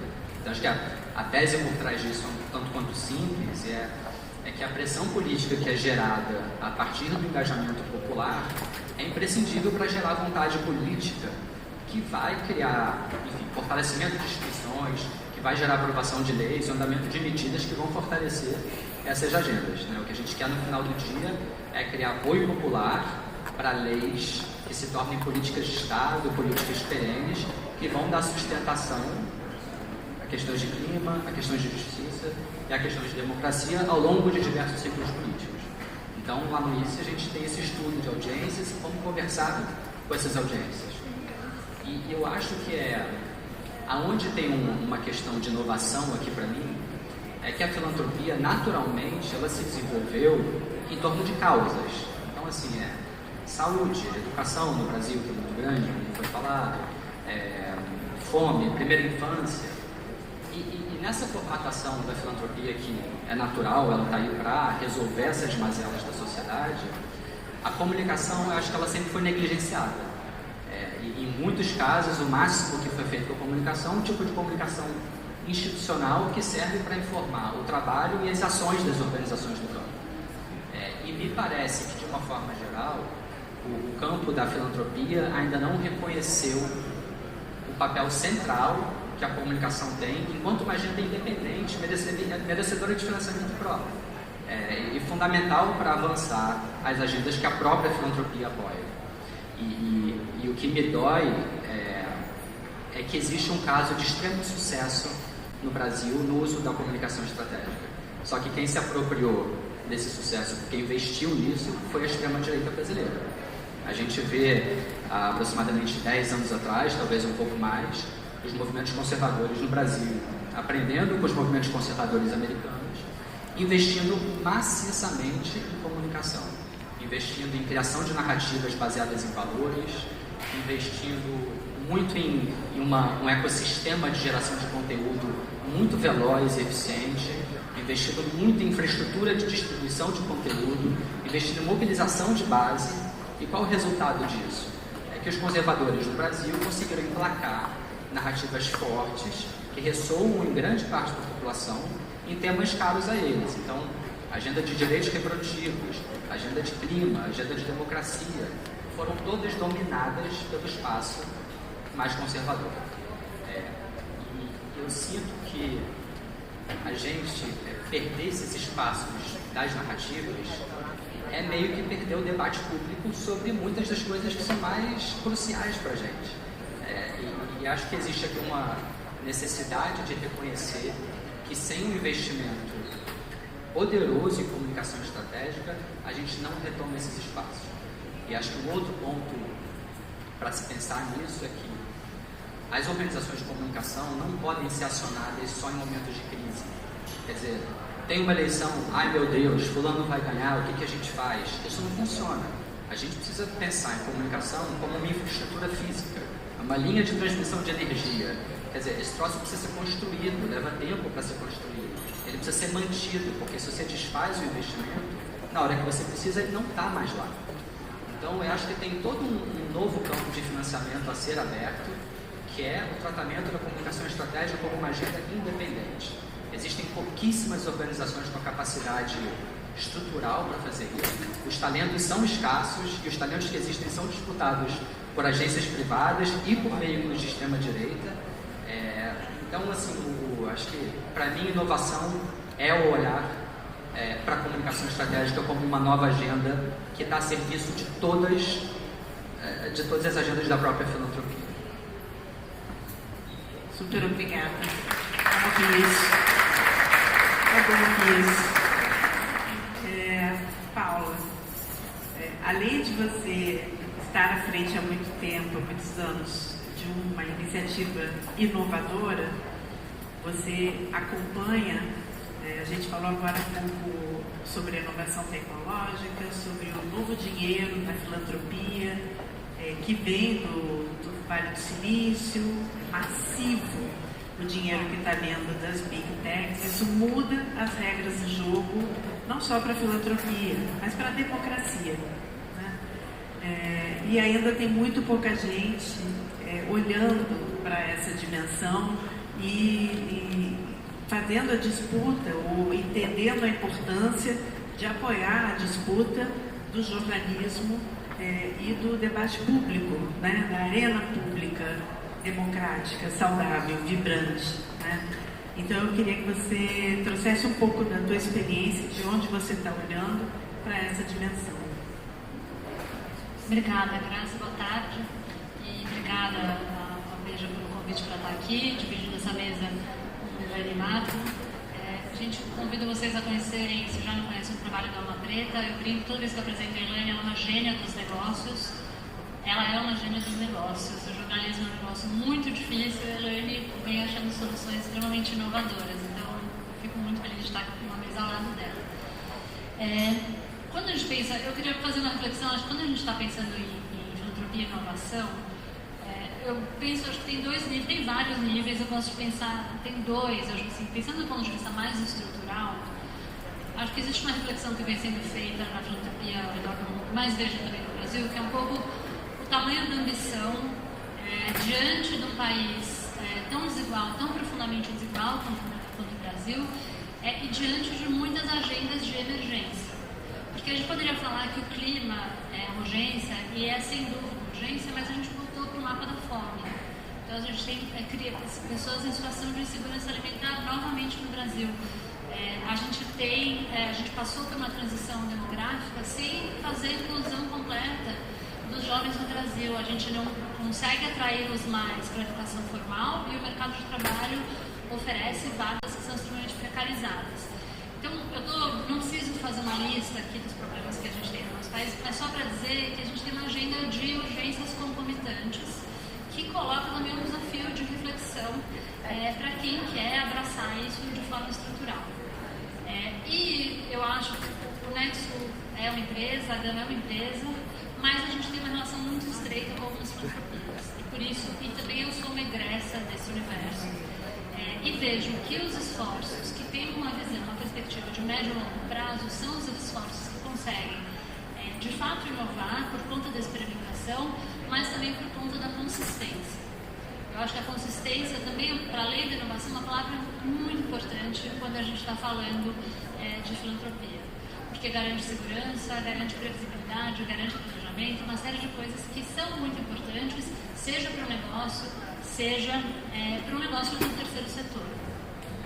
E aí eu queria voltar, na apresentação anterior, a tecnologia apareceu como um ator importante, e eu queria voltar a falar da tecnologia citando, estava outro dia ouvindo um podcast onde o entrevistado soltou um quote do Elon Musk, falando que ele disse: o dinheiro da filantropia é dinheiro do jardim da infância.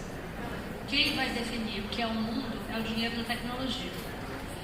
Obviamente, ele está se referindo aos valores que foram apresentados aqui, então o tamanho do dinheiro que está em jogo, quando a gente está falando de dinheiro de tecnologia, dinheiro de filantropia, mas eu acho que ele não está falando só disso.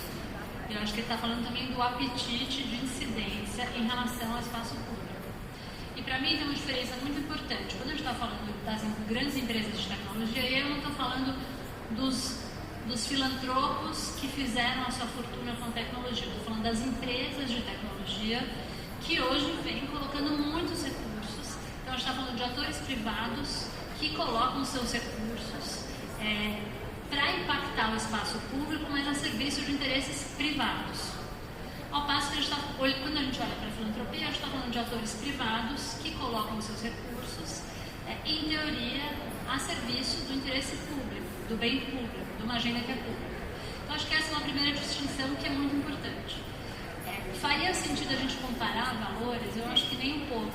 Eu acho que o que a gente precisa pensar, quer dizer, em alguma medida, claro que faz sentido, mas eu acho que ela não vai levar numa reflexão que leve a gente muito longe. Eu acho que pensar no uso estratégico desses recursos talvez seja uma reflexão mais relevante.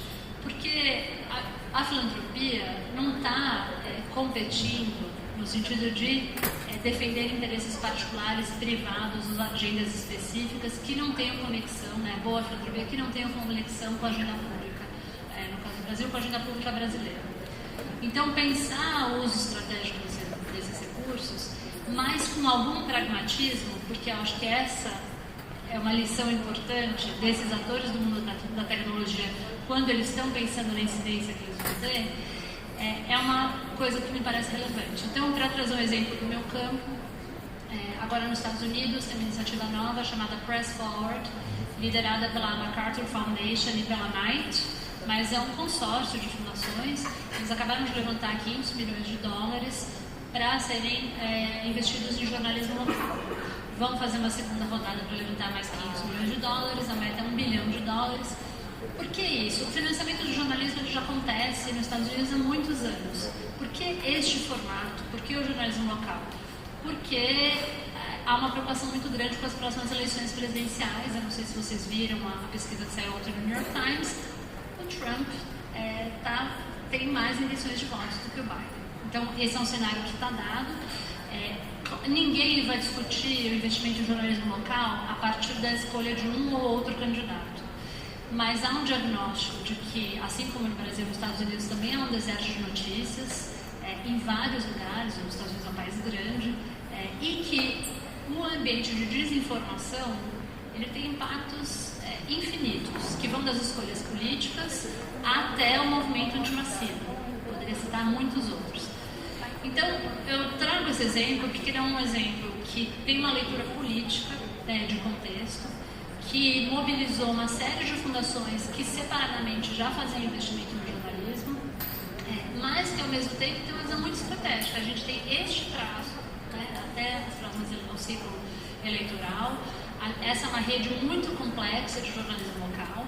A gente precisa fazer um consórcio e precisa ter uma meta muito ambiciosa de captação. Porque eu acho que também achar que você colocar um pouco de dinheiro aqui, um pouco ali, talvez dê uma sensação de que, olha, este campo a gente já está endereçando, problema resolvido. Não, a gente está falando de um ecossistema, que é o ecossistema de mídia, que tem questões estruturais, posso falar um pouco disso para vocês também. Então, este para mim é um jeito de pensar a inovação, que tem a ver com uma visão estrutural da missão, da ambição, do lugar que a filantropia tem olhando para a agenda pública. Eu acho que tem outras experiências que também, para mim, me parecem muito alinhadas ao perfil da filantropia e também tocam no tema da inovação. Então, para falar também da minha área do jornalismo, a indústria de jornalismo no Brasil é uma indústria extremamente concentrada e que as empresas jornalísticas são de pós e dirigidas, na sua vasta maioria, por homens brancos. É uma indústria com pouquíssima diversidade e a gente está falando de um país com uma maioria de mulheres e com uma maioria de pessoas que se declaram pretas e pardas. Então tem um problema grave aí que quem dirige as indústrias de comunicação não represente a população brasileira. Essa, por exemplo, é uma agenda que a filantropia pode ajudar a avançar. Hoje, por exemplo, o mercado de mídia entendeu que é preciso investir em diversidade, mas há uma orientação. As pessoas negras, elas têm acesso a cargos nas empresas de comunicação, elas não têm condições de crescer dentro dessas empresas. E eu digo por quê? Porque esse é um mercado que está muito aquecido, você tem profissionais com anos de formação que estão desempregados, porque as empresas de comunicação estão em crise. Então, o editor, na hora de fazer uma escolha, ele vai contratar um profissional que já está treinado, formado, que trabalhou 10 anos numa redação e que, porque justamente está desempregado, topa trabalhar por um salário mais compatível com o começo de carreira, ou ele vai escolher contratar uma pessoa que ele tem que investir na formação, que ele vai gastar seu tempo, num ambiente que ele já precisa de uma eficiência total, porque a sua equipe foi reduzida. Então, o fato de que essa indústria está muito pressionada no ponto de vista financeiro também limita as oportunidades de pessoas que estão ingressando nessa carreira nova e, portanto, limita as possibilidades de desenvolvimento profissional de jovens, de mulheres e de pessoas negras. Então, a filantropia, a gente criou no Nexo um programa de diversidade na comunicação, diversidade racial na comunicação, que foi apoiado por 2 fundações, a Fundação Tite Setúbal e o Galo da Manhã. Era um programa extremamente experimental, 10 jovens. Foi muito importante, não só para os 10 jovens que participaram, foi importante para sinalizar para a indústria que esse era um tema relevante para o jornalismo, que era preciso que as organizações investissem nisso. A gente montou um conselho, a gente fez de uma forma extremamente formal, para poder fazer com que isso mandasse um recado também para a indústria. E não se tratava exclusivamente de formar aqueles jornalistas, já seria maravilhoso, mas era de dizer que aquilo era um tema importante para a indústria. Bem rapidamente, porque o meu tempo está acabando, eu queria dar 2 exemplos ainda. A gente criou no Nexo uma plataforma chamada Nexo Políticas Públicas, que é um encontro de jornalismo e centros de pesquisa, totalmente experimental também, hoje muito bem sucedido. E foi muito importante ter algumas fundações, o Instituto Ibirapitanga e, de novo, a Fundação Tite Setúbal, que toparam quando era simplesmente uma ideia. Não existia, não tinha o que olhar, não tinha o que ver, não tinha sempre parceiro, e eles, vamos lá. Então, acho que assim, a ideia de que é possível experimentar, a Graça falava disso mais cedo, é muito importante. E aí, para concluir, queria contar uma história para vocês, rapidamente. há uns 2 anos, a Luminate lançou um relatório que falava dos jovens e a democracia no Brasil. É super interessante, recomendo a leitura. Ele vai contra muitas coisas que a gente acha que os jovens não gostam de se engajar, não se interessam pela democracia. Eles se interessam, que é uma ótima notícia. Tinha um capítulo sobre o universo gamer. E aí dizendo que o universo gamer é um espaço de formação importante para esses jovens. E aí eu falei, nossa, a gente precisa fazer um game. Eu fiquei louca, a gente precisa fazer um game, vamos fazer um game. E aí fui conversar com o Marcos Nisch, pedi para ele para poder contar essa história falando o nome dele para vocês, porque eu sabia que ele estava olhando para isso. A gente marcou uma reunião, abriu a câmera, falei, Marcos, eu estava super animada, ele falou assim, não faça um game. Vai ser muito chato, vai ficar muito chato e ninguém vai jogar. E pra mim, ele falou um balde de água fria. Ele falou, e aí as coisas estão fazendo. O que você tem que entender, descobrir, é como você vai levar o conteúdo que você produz para dentro do universo game. Então tem uma coisa aí que assim, inovação nem sempre é começar do zero. Acho que ter conversado com alguém que está sintonizado com aquele assunto foi fundamental, porque eu estava pronta para ir começar a desenvolver o game. No entanto, eu posso dizer para vocês, ninguém no jornalismo hoje, nem os pequenos, nem os grandes, ninguém vai investir ou arriscar tentar levar o jornalismo para o universo game, porque essa é uma indústria que está muito pressionada do ponto de vista financeiro, não tem espaço nenhum para arriscar, porque isso pode dar muito errado, não dá para perder dinheiro. Então, aí também é um campo que eu acho que tem um lugar para a filantropia, porque a gente está falando de um objetivo, né, que é de grande escala, que é de atingir um público jovem, num universo que, assim, se vocês forem, assim, tem muito potencial de radicalização dessas pessoas. Então, levar a informação, mas a gente não tem espaço, não tem respiro para poder arriscar esse tipo de inovação. Então, acho que aí também vejo um papel potencialmente importante para iniciativas de filantropia. Desculpa se ter mostrado meu tempo. Obrigada, Graça. Foi a marca. Super provocação. Adorei. A gente vai abrir para perguntas. E vamos receber as perguntas por escrito. Não tem? Gente? Sim.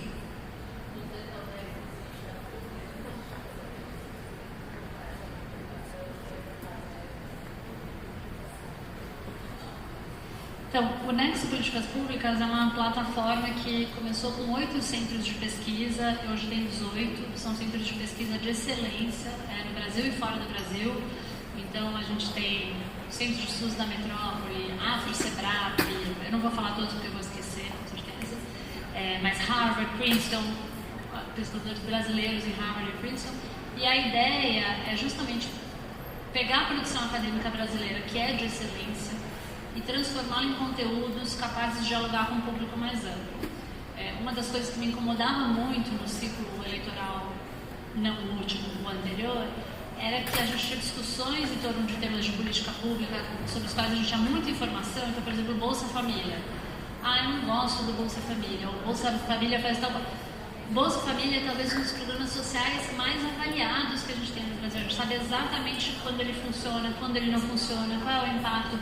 Só que ninguém vai mandar um paper acadêmico num grupo de WhatsApp. Esse era um pouco o princípio, né, no grupo de WhatsApp da família. Então, assim, como é que a gente pode pegar esse conhecimento que a gente tem, porque o Brasil tem uma produção acadêmica de excelência, e transformar num conteúdo que seja capaz de dialogar com um público mais amplo? Por que a gente precisa do apoio das fundações? Porque ele é inteiro aberto. Então, a gente não monetiza, ele não tem paywall, o conteúdo é todo gratuito. E a gente tem uma equipe que trabalha com o centro de pesquisa, isso, em 3 anos de plataforma a gente cresceu de 8 para 18, porque a academia também tem necessidade de dar vazão àquela produção, de ter uma interlocução maior com a sociedade, de se pensar como um ator de maior incidência também, como chamava a atenção o Marco, que esse é um desafio de todo mundo, inclusive da academia. Obrigada, Paula. Mais perguntas?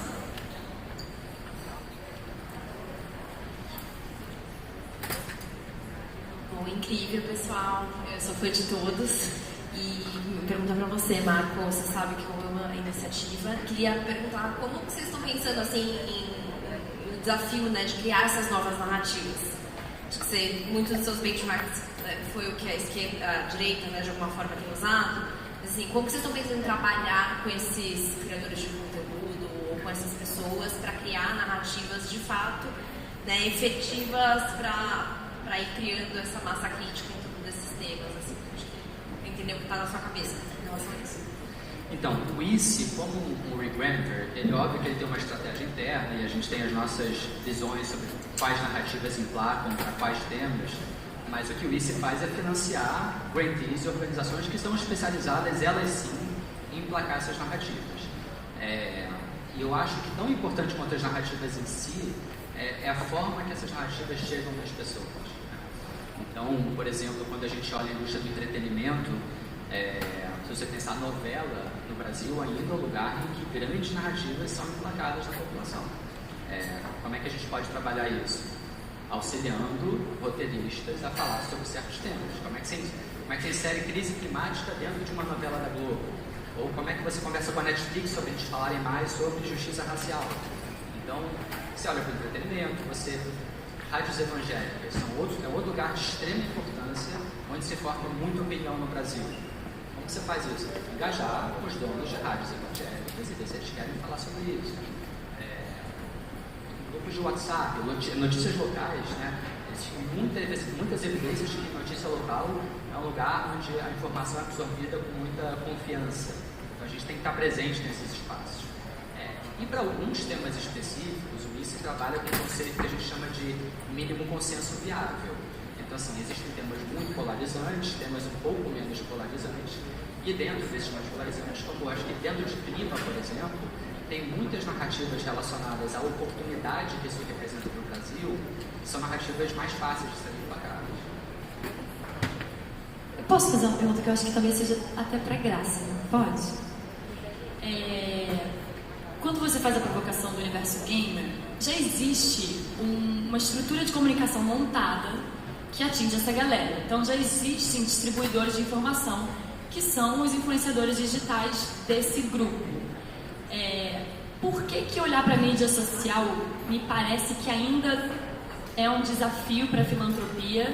Olhar para a comunicação já é um desafio, mas por que mídia social ainda é visto como um lugar que, enfim, que não tem a sua devida importância, apesar da gente consumir o Brasil, consumir mídia social? Acho que Marina me ajuda aqui, acho que estamos no segundo do mundo. Podendo usar, eu uso o exemplo do gamer porque a gente não precisa criar o jogo, a gente pode usar as referências desse universo para passar as informações que a gente gostaria.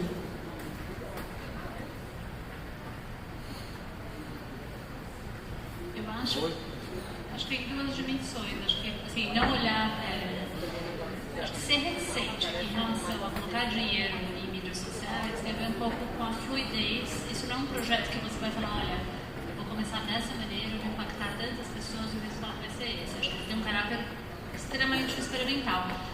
Agora, no entanto, a gente começa a ter resultados muito concretos de iniciativas que foram capazes de captar, que, assim, seria super interessante, inclusive, fazer uma rodada de conversa com essas iniciativas, porque com estratégias não só inovadoras, mas muito bem pensadas, assim, de qual é o público, o tamanho do público que a gente é capaz, por qual canal. Então, acho que hoje a gente tem números para conseguir apresentar projetos que conversem mais com essas demandas de algo mais estruturado.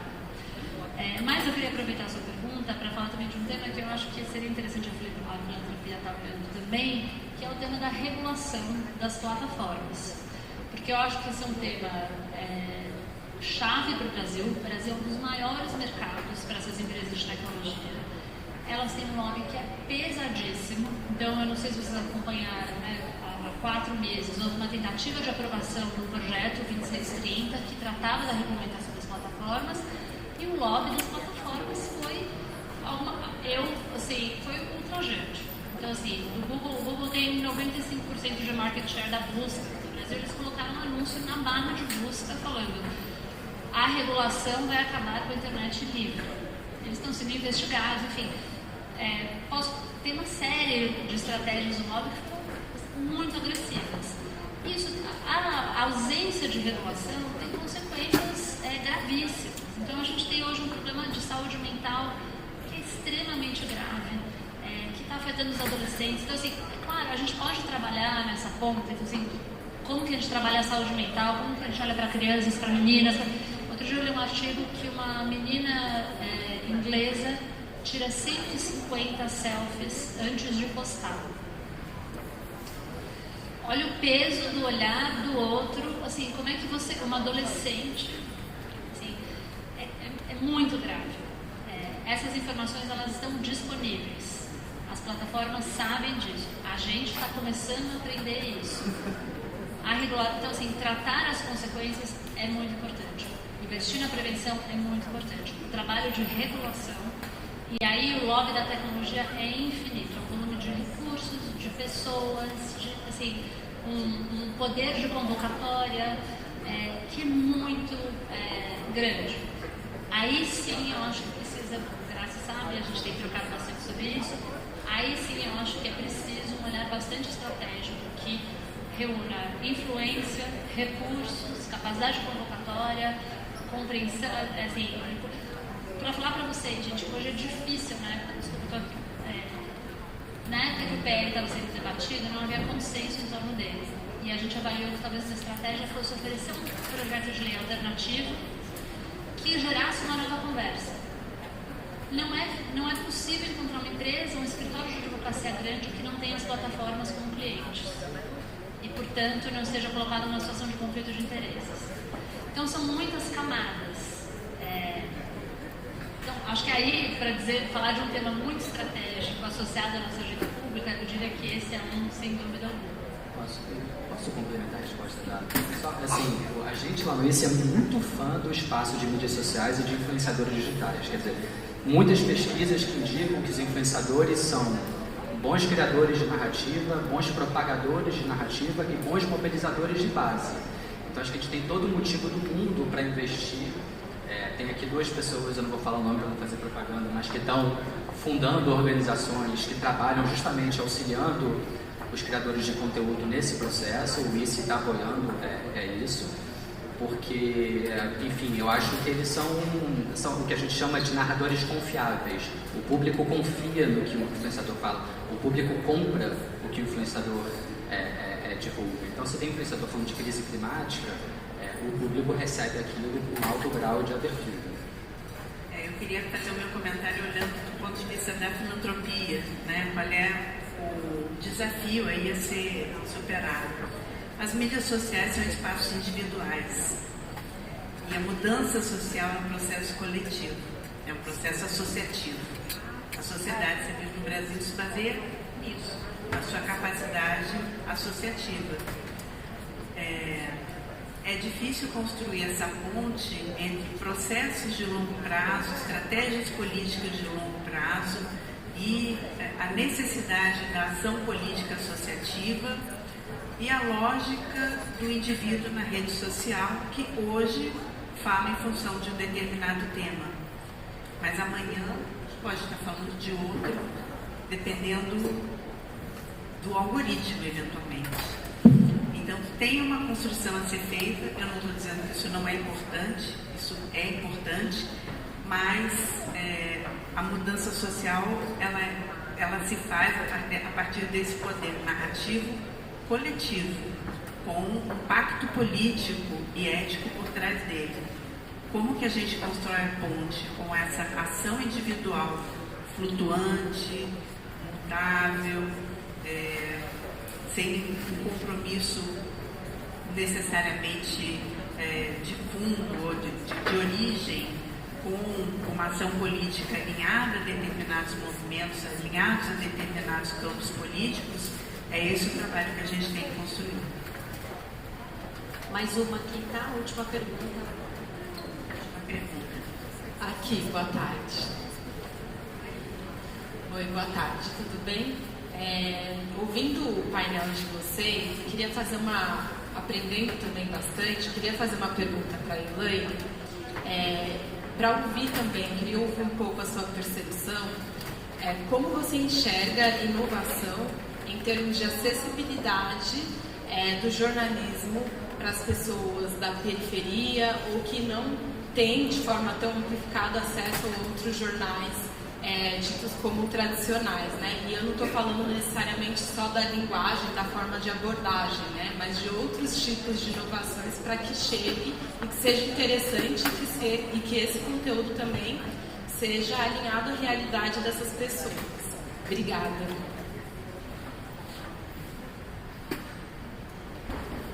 Uma das coisas que a gente faz na Alma Preta é entender o campo, saber ali o que de fato aquele jovem ou aquela comunidade precisa, para poder pensar em grandes estratégias. Eu vou te dar um exemplo. A sede da Alma Preta é localizada na Zona Leste de São Paulo. Mas por que a Zona Leste? Né? A gente poderia fazer aqui no centro, no Morumbi. Zona Leste é um lugar muito... É um espaço que precisa de muito cuidado, de muita... Vou dizer... Estou buscando uma palavra aqui, mas a Zona Leste é um espaço que precisa de muita atenção, de um olhar diferenciado. E é no miolo da periferia. Então, a gente lida ali e passa todos os dias no meio das comunidades. E ter uma agência de jornalismo dentro de uma comunidade já é algo para ser olhado assim de forma diferente. Porque eu não estou para ser como as mídias convencionais, a gente está para criar outras narrativas. O que a gente tenta conversar com a filantropia, por exemplo, para pensar em questões criativas de comunicação, mapear o campo, mostrar para eles o que de fato a comunidade, a periferia, não só de São Paulo, mas de outros cantos do país também precisa, para a gente tentar captar recursos. Uma das ações que a gente fez foi criar o Festival Fala. O que é o Festival Fala? O Festival Fala é composto por 4 organizações: Alma Preta, Ponte Jornalismo, Marco Zero Conteúdo, que é de Recife, e Um Papo Reto.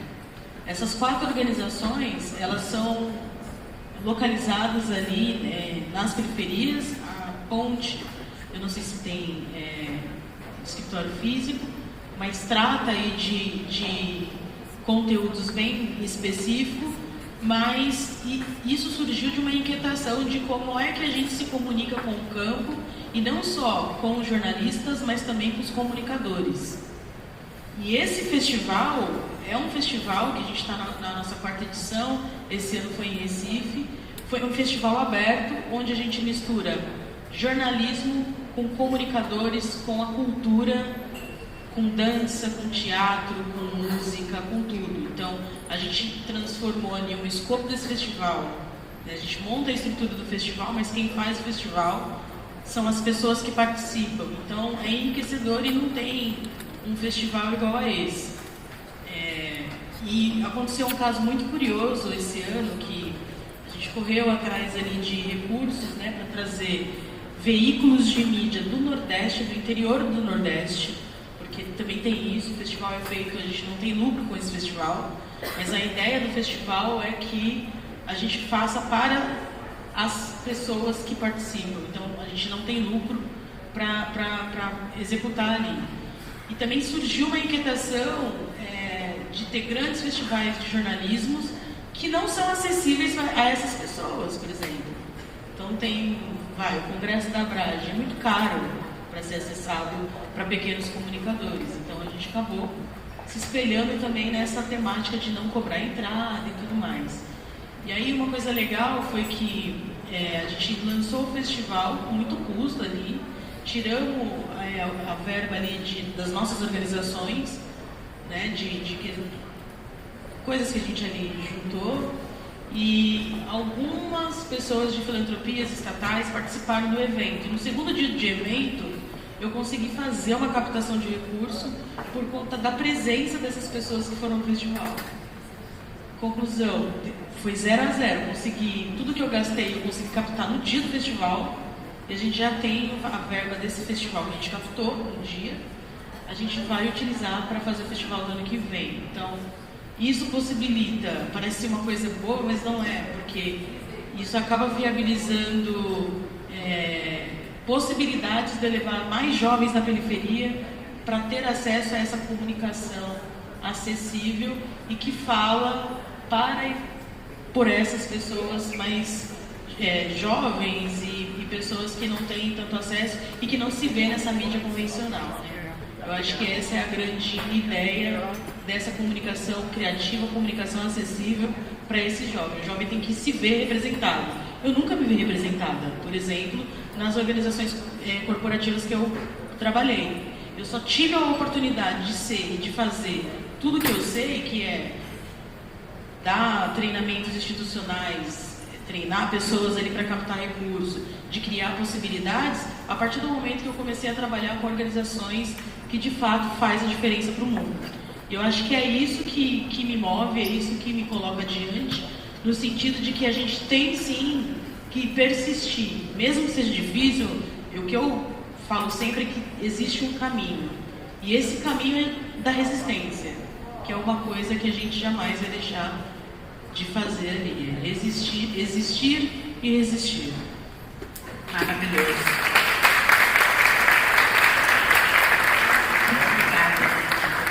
Estou com o sinal vermelho piscando aqui, que o tempo acabou.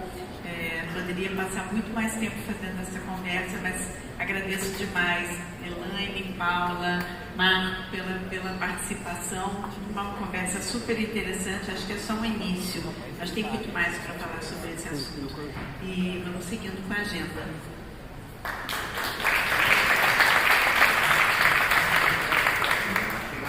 Cada luz.